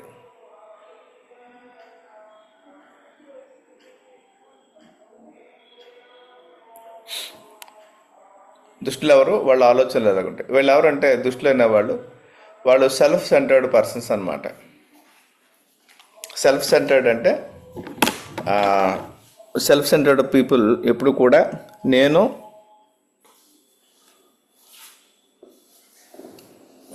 నా బాగు, ఎదుటివారు ఎలా అయిపోయినా పర్లా, నేను మాత్రం బాగుండాలని కోరుకునే వాళ్ళని సెల్ఫ్ సెంటర్డ్ అంటారు. ఓకే, వీళ్ళకంటే కొంచెం better family centred. Family centred అంటే నేను నా కుటుంబం బాగుండాలి, మిగతా కుటుంబాలు పోతే పోని అనుకుంటే. అలాగే మనీ సెంటర్డ్ పీపుల్ అంటారు. మనీ సెంటర్డ్ అనేవాళ్ళు అంటే ఈ దుష్టులకి ఇవే ఉంటాయి. వాళ్ళు దుష్టులు అనేవాళ్ళు ఎలా ఉంటారంటే వాళ్ళు బాగుంటే చాలు, ఇతరులు పోయినా పర్లేదు. కొంతమందికి ఏంటంటే క్రైస్తవులే సరిహద్దులు కూడా జరిపేసి వాళ్ళ స్థలాల్లో కలిపేసుకుంటూ ఉంటారు. క్రైస్తవులే ఇంట్లో ఈ చర్చిలో మాటలు, బయటికి వెళ్తే బయట మాటలు అన్నమాట. ఓకే, ఎదుటివాడిని కోరద్రేయడానికి, ఎదుటివారిది ఆశించే వ్యక్తులను దృష్టిలో అంటారు. వాళ్ళ ఆలోచనలు ఎప్పుడు కూడా ఎలాగ ఉంటాయి, నెగిటివ్గా ఉంటాయి, సమాజం మీద నెగిటివ్గా ఉంటాయి. సో వాళ్ళు చేసే తప్పు అయినప్పుడు కూడా రైట్ లాగా ఇది చేస్తూ ఉంటారు, తిరుగుబాటు చేస్తూ ఉంటారు. ఓకే, కొంతమంది పాస్టర్ గారు వాక్యం చెప్తుంటారు, మధ్యలో లేచిపోయి ఏంటి వాక్యం అంటూ ఉంటారు. కొంతమంది పాస్టర్ గారుల మీద తిరుగుబాటు చేస్తూ ఉంటారు. ఓకే, సో వాళ్ళ ఆలోచనలు అలా ఉంటాయి అన్నమాట. అందుకని దృష్టిలో ఎవరు అనేది ఆలోచించాలి. వాళ్ళ నడతలు మా ప్రస్తుతానికి బాగున్నప్పుడు కూడా చివరికి ఏంటంటే వాళ్ళు పాతాళంలో పోతారు. అదనమాట.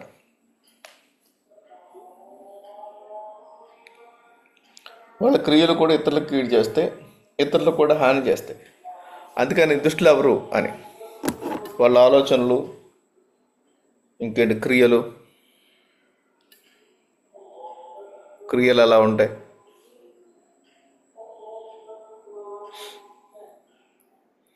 వీటిని మనం ఆలోచించాలన్నమాట, దుష్టులు అంటే ఎవరు అని. తర్వాత ఏంటి, పాపుల మార్గం నిలుక. దుష్టులు పాపులు ఒకటే. తర్వాత అపహాసకులు, అపహాస్యం చేస్తుంటారు. అపహాస్యం ఇది నేటి దినాల్లో చాలా దారుణంగా ఉంది. కొన్ని విమర్శించే పేజెస్ ఉంటాయి, వాటి జోలికి వెళ్ళకండి మీరు.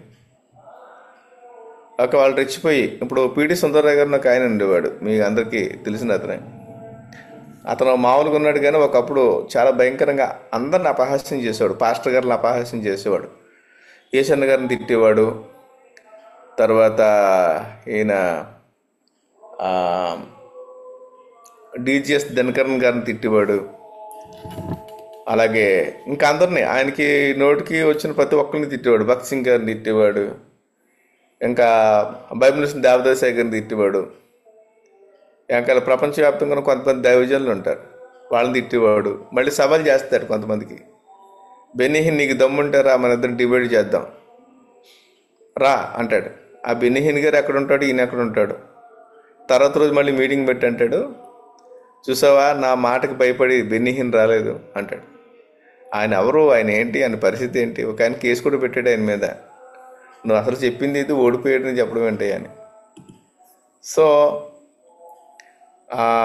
అపహాస్యం చేసేవాళ్ళు జోలికి వెళ్ళకండి. అలాగే అపహాస్యంగా కామెంట్లు పెట్టేవాళ్ళు ఫేస్బుక్లో, యూట్యూబ్లో, అమ్మమ్మమ్మ ఎంత దారుణం అంటే అంత దారుణం అనమాట. సో వాళ్ళు ఎలాగుంటారంటే విమర్శించే వాళ్ళలో వాళ్ళ ఎదుగుదల ఉండదు, వాళ్ళు ఎదగరు. వాళ్ళ ఎదుగుదల అంతా కూడా వాళ్ళు ఎక్కడున్న వాళ్ళు అక్కడే ఉంటూ ఉంటారు. ఒకసారి నేను చదివాను, అది చెప్తానండి ఒకసారి.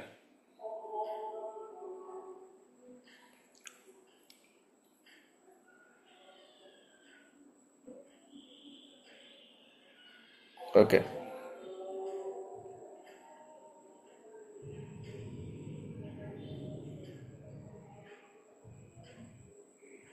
చోట నేను చదివాను, చూపిస్తానండి మీకు.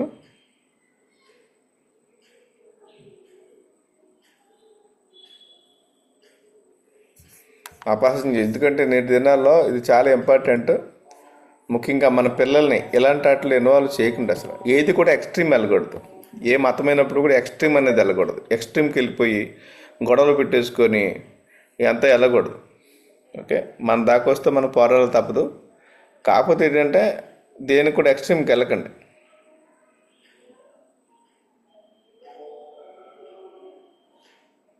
ఇక్కడ ఉన్నాయి,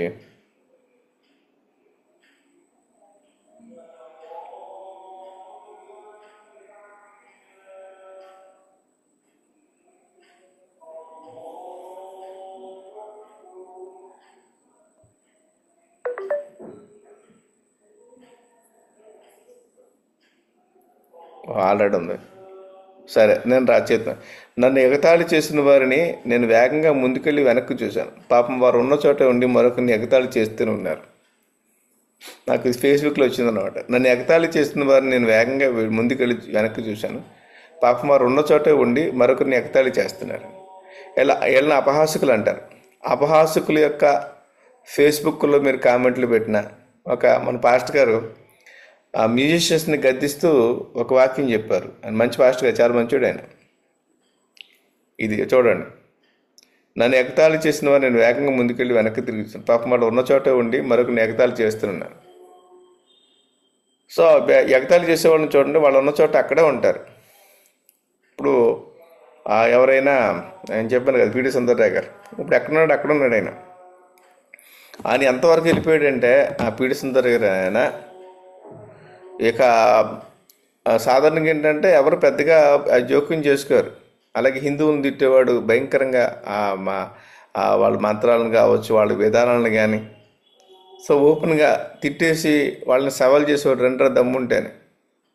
సో ఈరోజు చాలామంది యూట్యూబ్లో క్రైస్తవులకు వ్యతిరేకంగా మరి మాట్లాడడానికి రీజన్ ఏంటంటే ఇలాంటి వాళ్ళు చేసిన కామెంట్లు నిజంగానే వాళ్ళ సహోదరులు, హైందవ సహోదరులు వ్యతిరేకతను కలిగించి మరి దాడి చేయడం ఇవన్నీ కూడా చేయడం చూస్తున్నాం. ఓకే, సో అది చాలా రాంగ్. అది వాళ్ళ నమ్మకం వాళ్ళదే, మన నమ్మకం అంది. మన దాకా వచ్చినప్పుడు మన సమాధానం చెప్పడం తప్పేమీ లేదు, కానీ ఊరకనే వాళ్ళని గెలుక్కోవడం అనవసరం, అంత అవసరమా మనకి? సో అలాగే మొన్న నోవా గారు, ఆయన మంచి పాస్టర్ గారు. ఆయన వాళ్ళ చర్చల ఇన్సిడెంట్ని బట్టి మ్యూజిషియన్స్ బాగా తిట్టాడు. ఆయన వాయిద్యకారుని తిట్టడం జరిగింది. అంటే వాయిద్యకారులు ఏంటంటే వాళ్ళు పాపం చాలా కష్టపడతారండి. వాళ్ళు ఎప్పుడో 5 గంటలకు ఎప్పుడో స్టార్ట్ అవుతారు.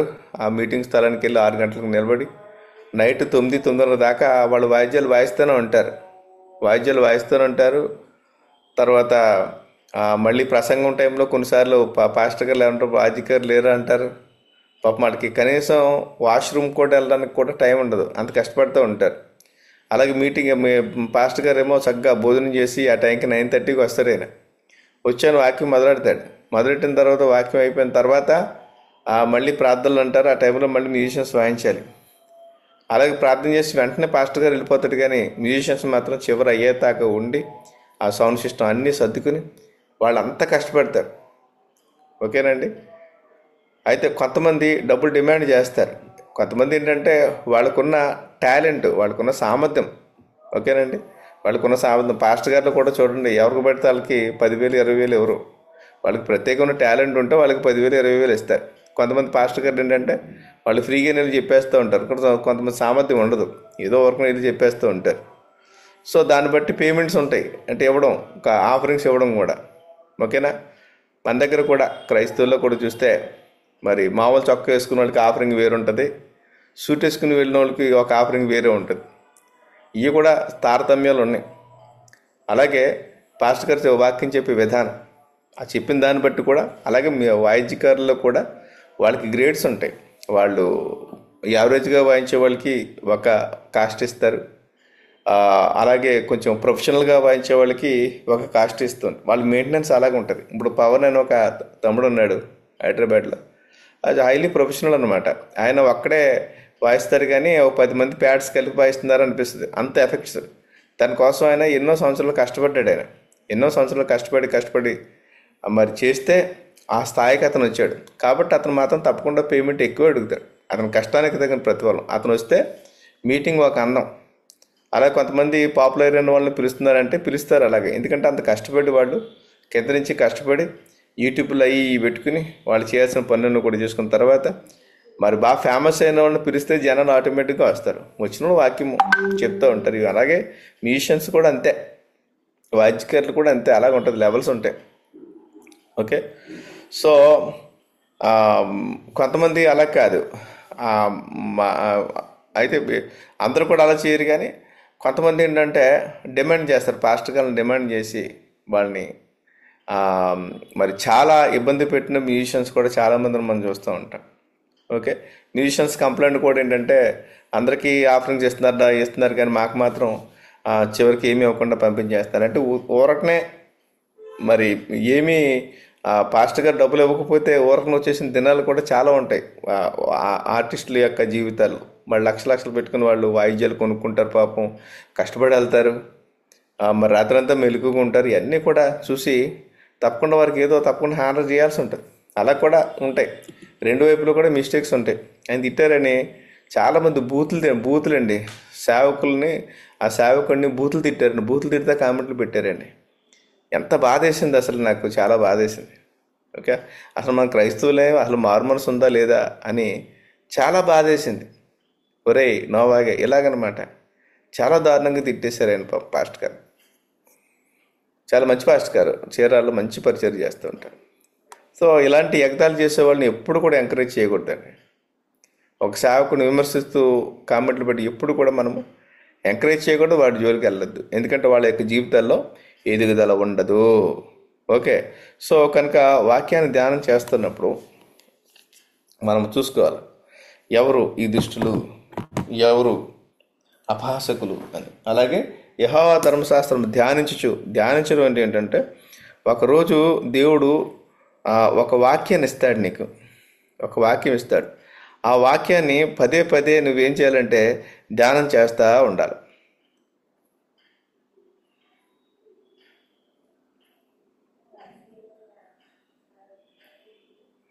దాని గురించే మీరు ఆలోచిస్తూ ఉండాలి.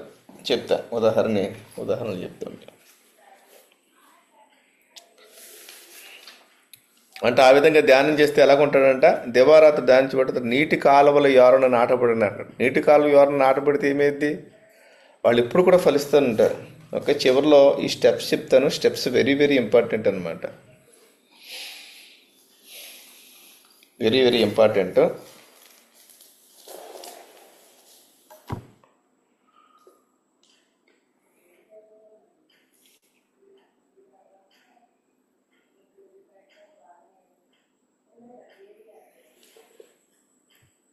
చెప్తున్న స్టెప్స్ వెరీ ఇంపార్టెంట్, చూడండి ఇవి.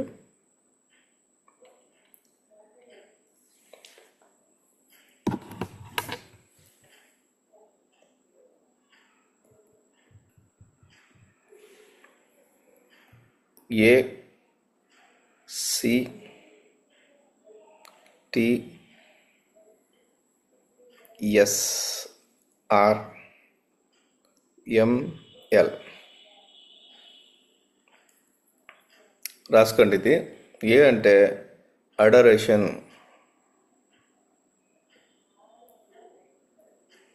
Very important steps. అంటే వర్షిప్, ఆరాధన చేయడం. 2 C confession.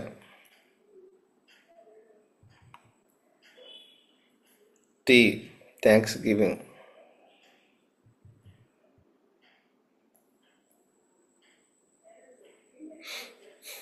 S supplication.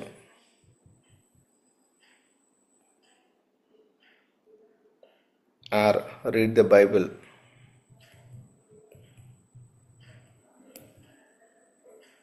M meditate the word of God.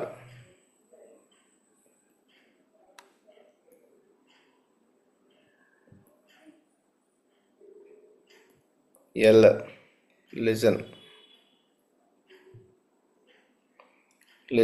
what God is telling you to do.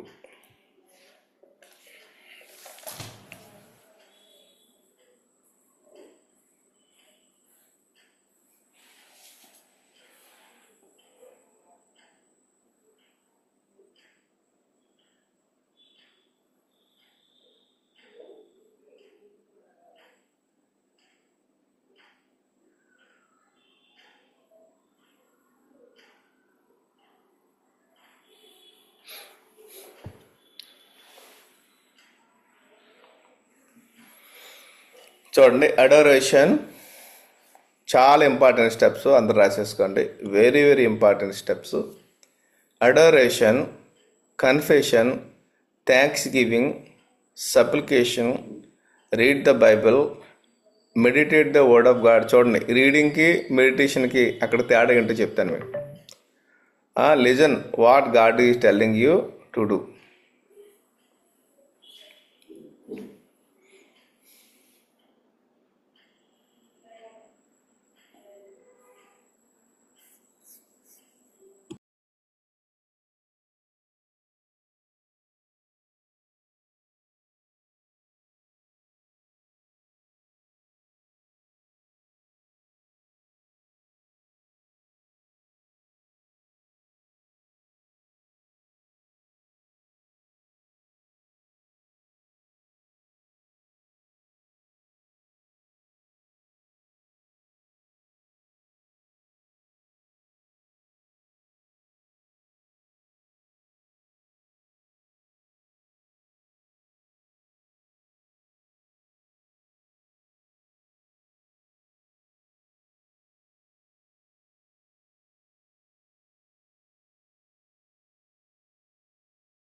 Pastor మ్యూట్లో ఉన్నారు. ఓకే, అయిపోయిందా?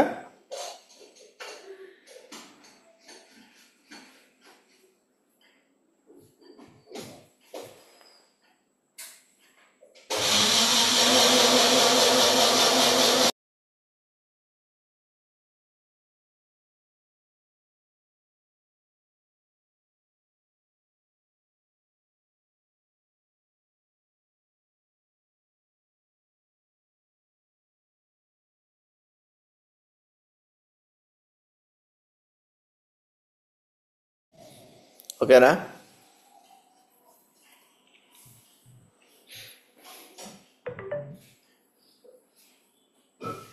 దీన్ని నేను ఎక్స్ప్లెయిన్ చేస్తాను. అడరేషన్ అంటే మీరు రైట్ ప్లేస్లోకి వెళ్ళినప్పుడు మీరు ధ్యానించే విధానం ఏంటంటే ఆరాధన. ముందు వర్షిప్ చేయండి.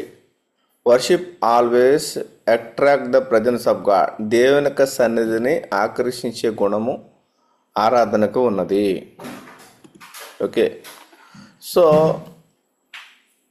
ప్రతి ఒక్కళ్ళు కూడా మొట్టమొదటిగా మనం వెళ్ళిపోయి ఏకాంతంగా మరి మోకరించి చక్కగా మనము ఆరాధన చేసుకోవాలి. మోకరించవచ్చు లేదా కూర్చోవచ్చు. మీకు రిలాక్స్గా మీరు ఎలా కూర్చున్నప్పుడు కూడా దేవుడి మోకాళ్ళ ప్రార్థన ఏంటంటే మనకి విధేయత తెస్తుంది. ఆటోమేటిక్గా ఆ విధేయత వచ్చేస్తుంది మోకాళ్ళు వేయడం వల్ల. వేయగలిగే వాళ్ళు మోకాళ్ళు వేసి ప్రార్థన చేసుకోండి. లేదంటే రిలాక్స్గా కూర్చోండి. ఎక్కడో చోట కుర్చీలో కూర్చోండి, ఎక్కడైనా కానీ. ఓకే, సో మీరు తప్పకుండా ఆరాధన చేయాలి. ఆరాధన అంటే ఏంటి? 3 స్టెప్స్.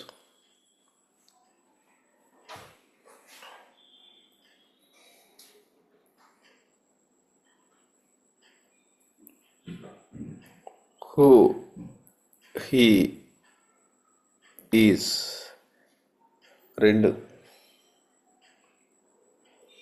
వాట్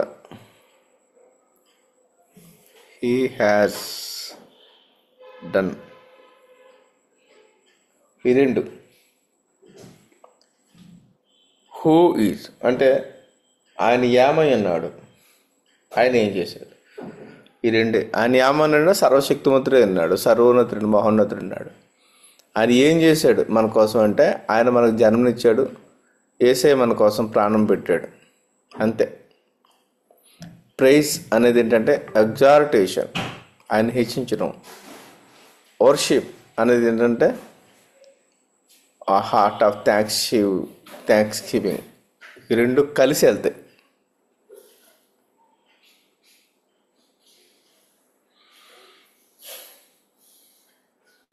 ఎడోరేషన్ అంటే కన్ఫెషన్ అన్న. కన్ఫెషన్ అంటే ఏంటంటే ఒప్పుకోలు అంటే మనము ప్రార్థన చేసుకున్నప్పుడు పశ్చాత్తాపం అనేది చాలా చాలా ఇంపార్టెంట్.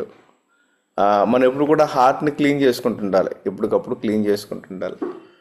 అలాగే కొన్నిసార్లు మనం అంటే అస్మాటు ఒప్పుకోలే కాదు, కానీ అంటే ఆ, నిజమైన పశ్చాత్తాపం ఏంటంటే, నిజమైన పశ్చాత్తాపము ఆ, తో ఉన్న వ్యక్తి రెండోసారి అదే పాపాన్ని చేయడు.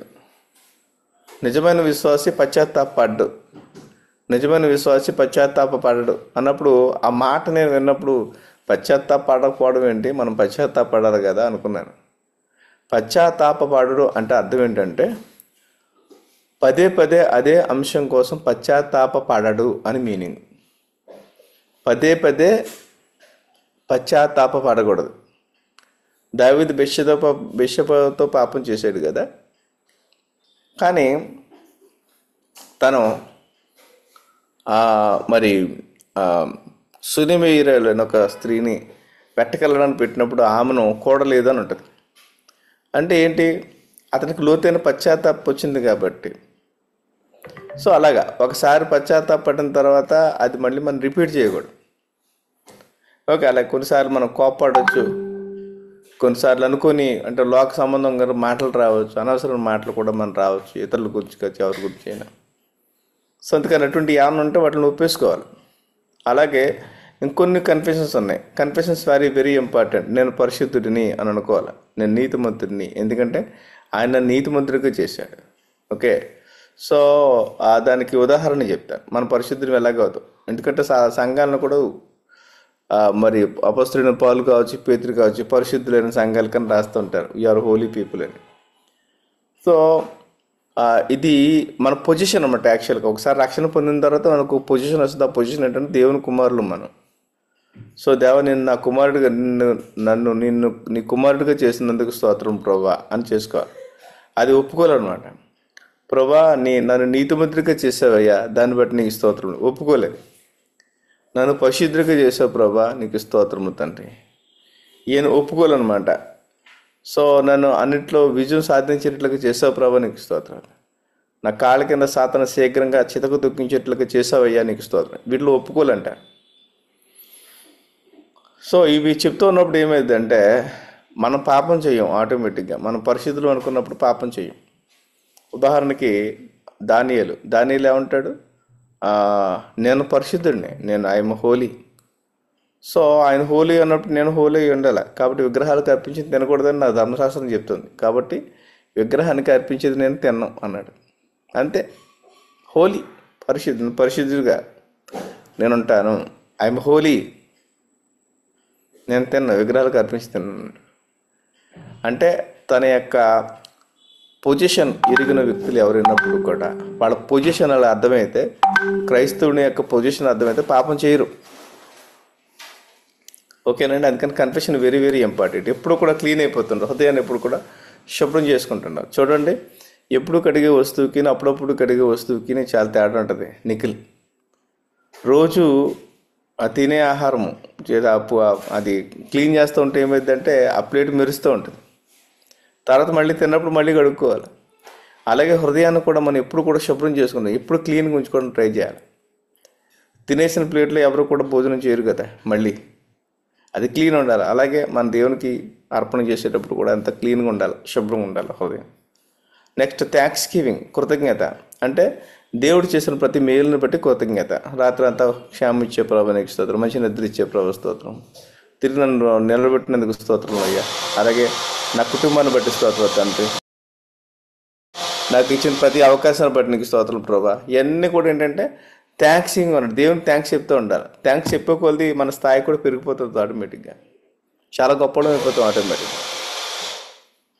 ఓకే, తర్వాత సప్లికేషన్. ఇది చాలా ఇంపార్టెంట్ అండి. అసలు దేవుడు మాట్లాడేది అంతా కూడా దీన్ని బట్టే మాట్లాడతాడు. మీనింగ్ఫుల్ క్వైట్ టైం అంతా కూడా అయ్యేది ఇక్కడే, సప్లికేషన్.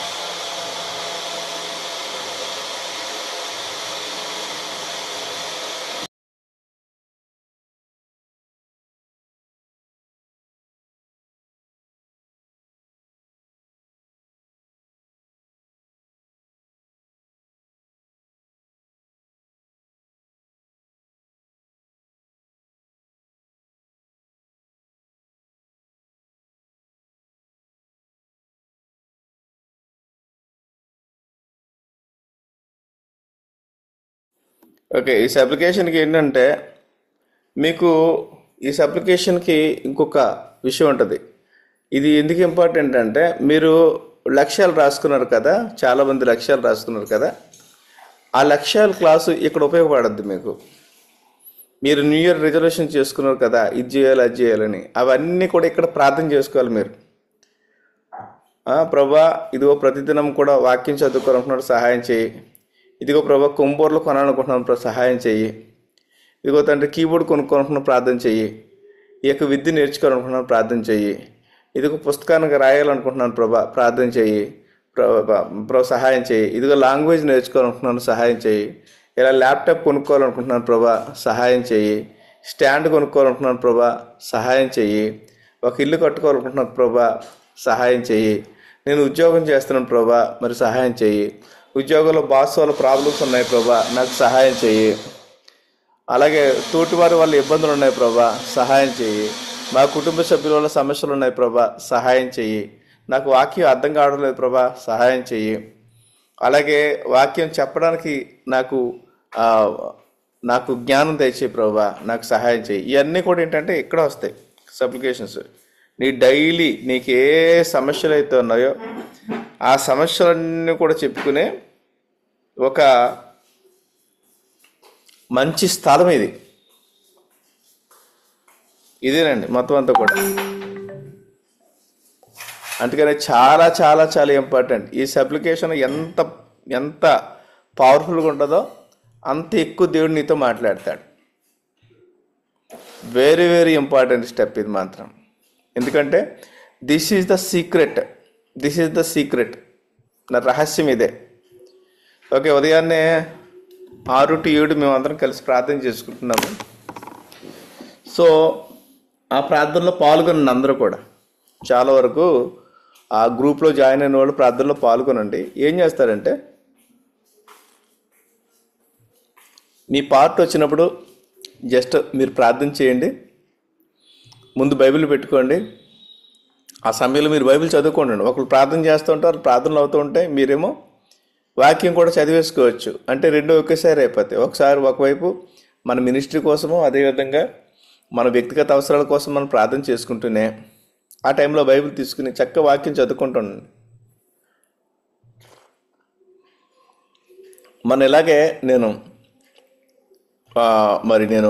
ప్రభా దేవా మరి ఫిజికల్గా కొంతమందిని తీసుకోవాలనుకుంటున్నాను, కానీ నాకున్న వనరులు నీకు తెలుసు. వాళ్ళకి మళ్ళీ ఇల్లు తీసుకోవాలా ప్రత్యేకంగా, సో వాళ్ళందరికీ మరి ఫుడ్ పెట్టాలా, అలాగే వాక్యం చెప్పాలా.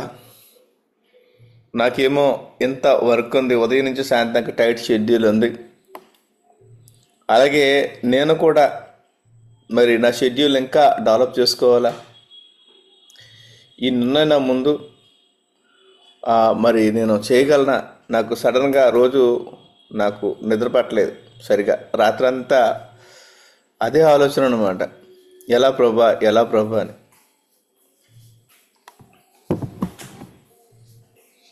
ఆ డైరీ అలాగినానే, నా డైరీ 2025. సో ప్రార్థన చేసుకుంటూ ఉంటుంటే నాకు సడన్గా ఎందుకనో ఎవరైనా వస్తారు కదని ఊరకనే ఆ గ్రూప్ ప్రేయర్ రూమ్ గ్రూప్లో కాల్ చేస్తే దాదాపు 10 మంది జాయిన్ అయ్యారండి దేవుని కృప వల్ల. సో మేమందరం కలిసి మరి ప్రార్థన చేసుకున్నాం అన్నమాట.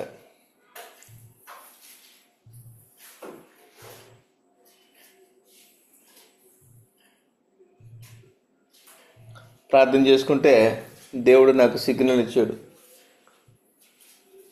ఇలాంటిదే 25 ఉంటా డైరీ చూడు, 25 డైరీ.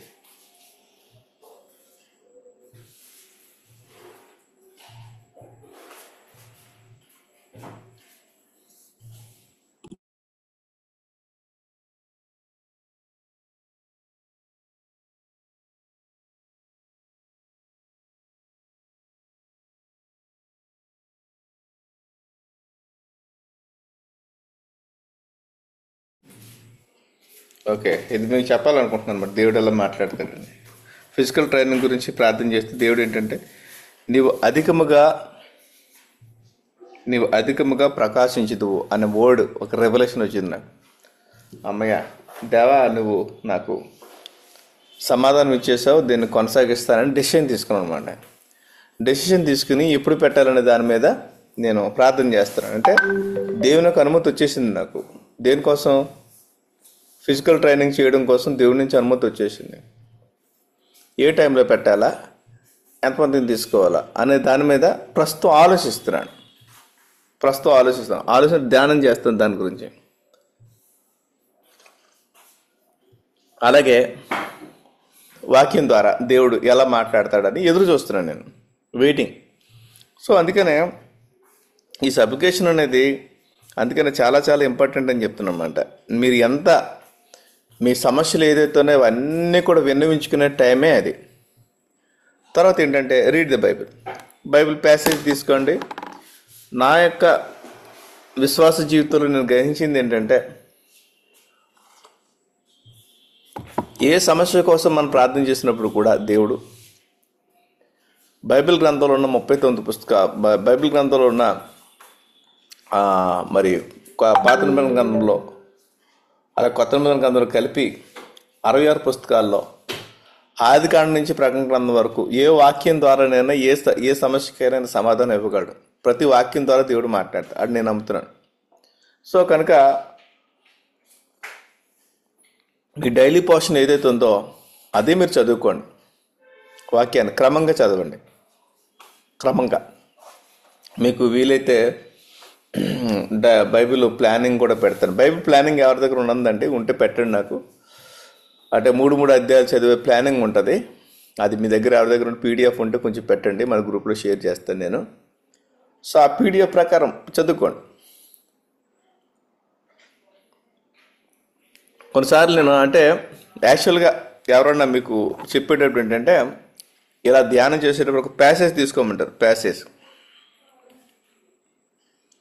బైబిల్ ప్యాసేజీలు ఉంటాయి చూడండి. ఆ ప్యాసేజ్ ఒక మ్యాటర్ ఉంటుంది అన్నమాట. చిన్న ప్యాసేజ్లు ఉంటాయి, పెద్ద పెద్ద ప్యాసేజ్లు ఉంటాయి. కానీ ప్యాసేజ్ ధ్యానం చేయడం చాలా మంచిది.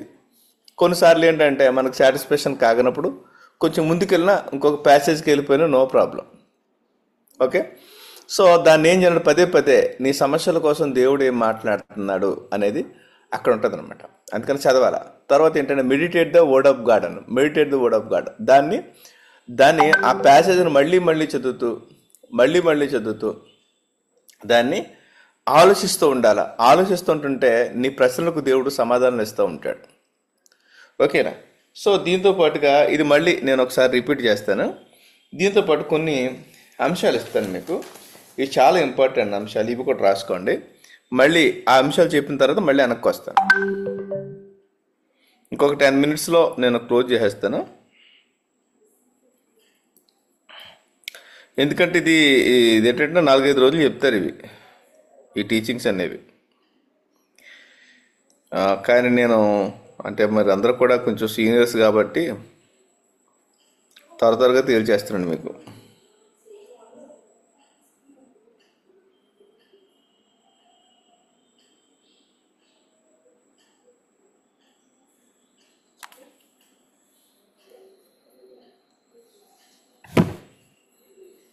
ఒకటి నూతన అంశం.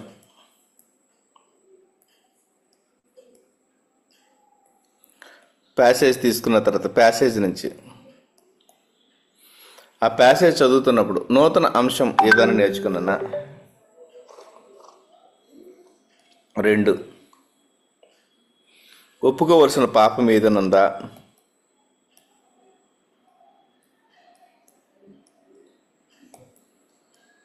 3, ఏదైనా ఉన్నదా. 3,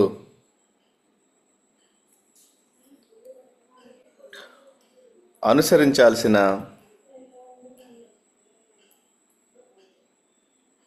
ఉదాహరణ ఏదైనా ఉన్నదా. 4,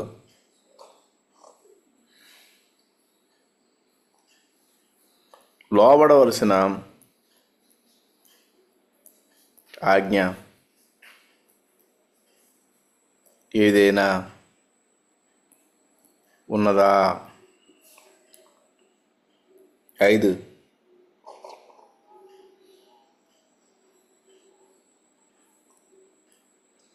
నేను చేయాల్సిన పనులు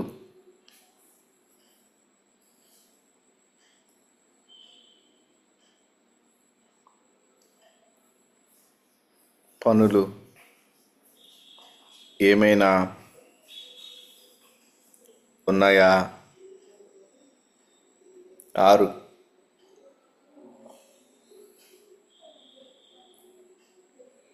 పొందుకొనుటకు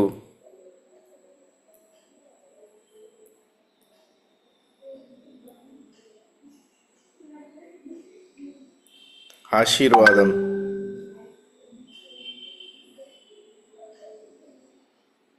ఏదైనా ఉన్నదా? 7. తండ్రి, కుమార, పరిశుద్ధాత్మ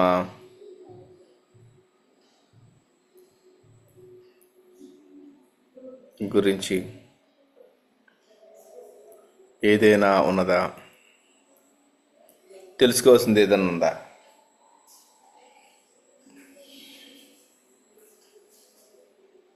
మన వాక్యం ధ్యానించేసేటప్పుడు ఈ 7 విషయాలను కూడా మనం పదే పదే ఆలోచించాలి. ఈ ప్యాసేజ్ ద్వారా దేవుడు నాతో ఏం మాట్లాడుతున్నాడు?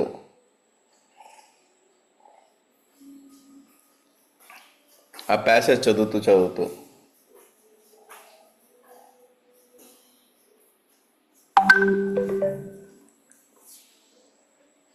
పాపం అంటే వ్యభిచారం కాదండి. పాపం అంటే దొంగతనం కాదు. పాపం అంటే గర్వం కూడా కాదు. పాపం అంటే ఏంటంటే అవిశ్వాసం. అవిశ్వాసమే పాపం. చాలామంది దొంగతనం చేస్తేనే పాపం అనుకుంటారు, గర్వం వస్తేనే పాపం అనుకుంటారు. అన్నిటికంటే ఏంటంటే దేవుడిని నమ్మకపోవడమే. దేవుడు మనకు మేలు చేస్తాడు, దేవుడు మనతో ఉన్నాడు నమ్మకపోవడమే పాపం.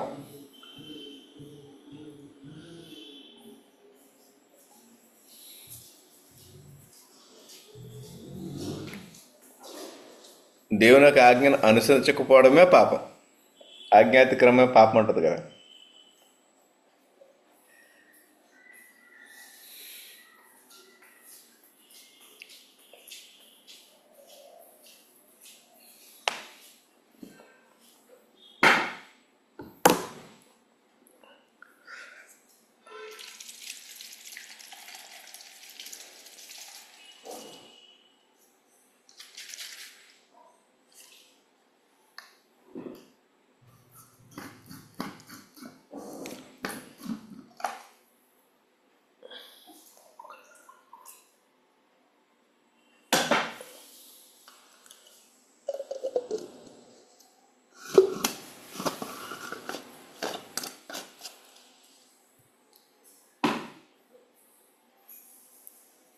ఓకే, త్వర రాసుకోండి. చాలా ఇంపార్టెంట్ ఈ క్వశ్చన్స్. క్వైట్ టైం అనేది ఏంటంటే ప్రత్యేకంగా మనది, పర్సనల్. ఇది గుర్తుపెట్టుకోండి. వాక్యం ప్రిపరేషన్ కాదు, వర్డ్ ప్రిపరేషన్ కాదు, ఇతరులకు చెప్పే వాక్యం అది కాదు, మనది, మన వ్యక్తిగతం. సో ఈ 7 అంశాలు ఏమైతే ఉన్నాయో ఈ 7 అంశాల కోసము కూడా మీరు ఈ 7 అంశాలు కోసం మీరు ప్రార్థన చేసుకుంటే సో అందులో నుంచి దేవుడు మీతో మాట్లాడతాడనమాట.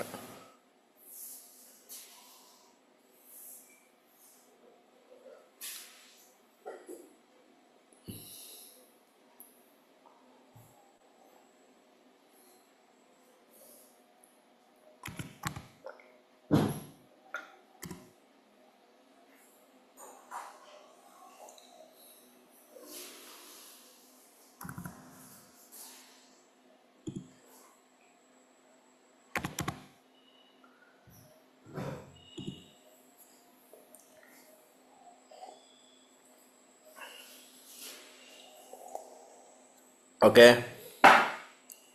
తీసేస్తున్నాను.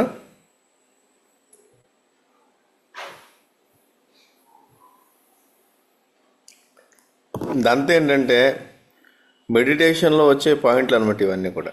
ఏం మెడిటేట్ చేయాలంటే వీటినే మెడిటేట్ చేయాలి. మెడిటేషన్ అంటే ఇదే. దీని ద్వారా, ఈ వాక్యం ద్వారా దేవుడు ఏమి నాకు కమ్యూనికేట్ చేయడానికి ట్రై చేస్తున్నాడు అనేది. ఓకే. సో యేసన్న గారు ఒక పాట రాశాడు, నీవు కనిపించని రోజున ఒక క్షణం ఒక యుగముగా మారేనే. అంటే దేవుని వర్డ్ అనమాట. దాని మీనింగ్ ఏంటంటే వర్డ్, వాక్యం. నీవు పెదవిప్పిన రోజున యుగ యుగాల తలపు మది నిండేనే. చాలా అద్భుతమైన పాట. యుగ యుగాల తలపు మది నిండినే యేసయ్యా నా హృదయ స్పందన నీవే కదా, విశ్వమంత నీ నామము ఘననీయము, విశ్వమంత నీ నామము ఘననీయము. యేసయ్యా. అలాగే ఒకసారి చూడాలని, ఒకసారి తాకాలని, నీకోసం నే వేచి ఉన్నా. ఈ పాటలన్నీ ఏంటంటే ఇదే క్వైటం గురించి ఆ పాటలు. ఒక్క క్షణము యుగమాయే, గుండంతా బరువాయే, నేను నిన్ను చూడని రోజున. దాని మీనింగ్ ఏంటంటే ఆయన చూడాల, ఆయన ప్రజెన్స్ మనం పొందుకోవాలి. నిత్యము నిన్ను చూడాలని, నీతోనే నడవాలని, నా గుండె లోతుల్లోని ఆశయ్యా.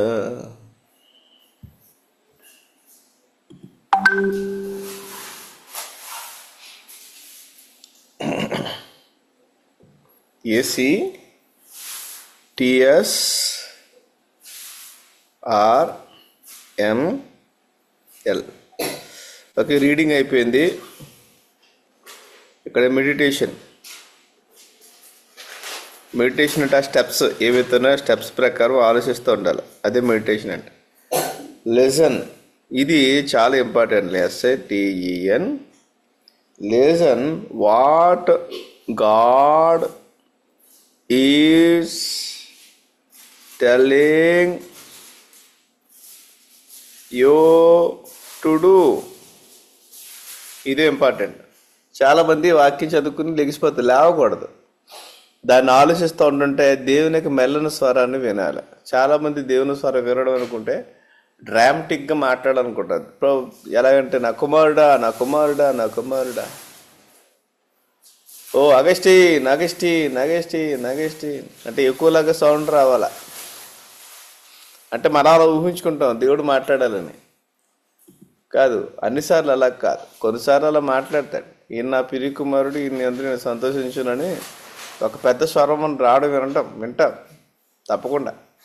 అయితే ఇప్పుడు అలా కాదు, మెల్లనైన స్వరంతో తలంపులతో దేవుడు మాట్లాడుతుంటాడు. తలంపులు, ఈ వాక్యము మనం చదువుతూ ఉంటుంటే ఆ వాక్యంలో సారాంశం, ఒక రెవల్యూషన్ అంటారు, దాన్నే రేమ అంటారు. రేమ వర్డ్, రెవల్యూషన్, రెవల్యూషన్.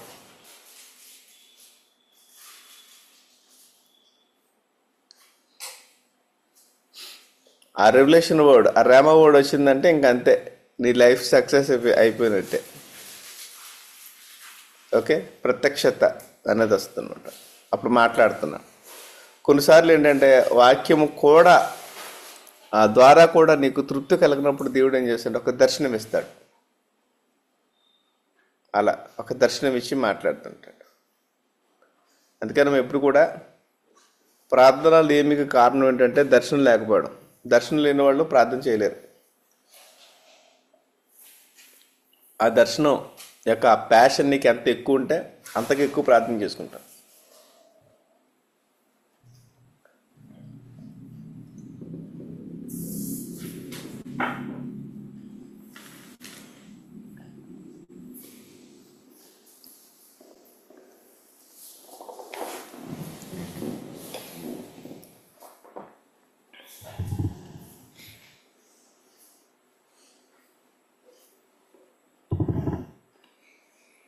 ఓకే, ఎక్కడి నుంచి మొదలైద్దండి అసలైందంతా కూడా.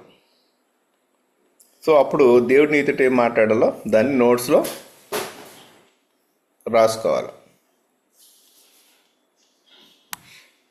రాసుకున్నవన్నీ కూడా నీకు జరుగుతున్నప్పుడు ఇంకా ఎలా ఉంటుందంటే నీ సంతోషం మామూలుగా ఉండదు. ఇంక డ్యాన్స్ చేసుకోవడమే కూర్చొని, అంత హ్యాపీగా ఉంటుంది రాసుకునేవి నెరవేరుతున్నప్పుడు. ఓకే, మా ఇంట్లో జరిగేది అదే ఎప్పుడు. ఓకేనండి, ఇదే టీచింగు. ఓకే, రికార్డింగ్ స్టాప్ చేసాము, ఇంకా చాలు.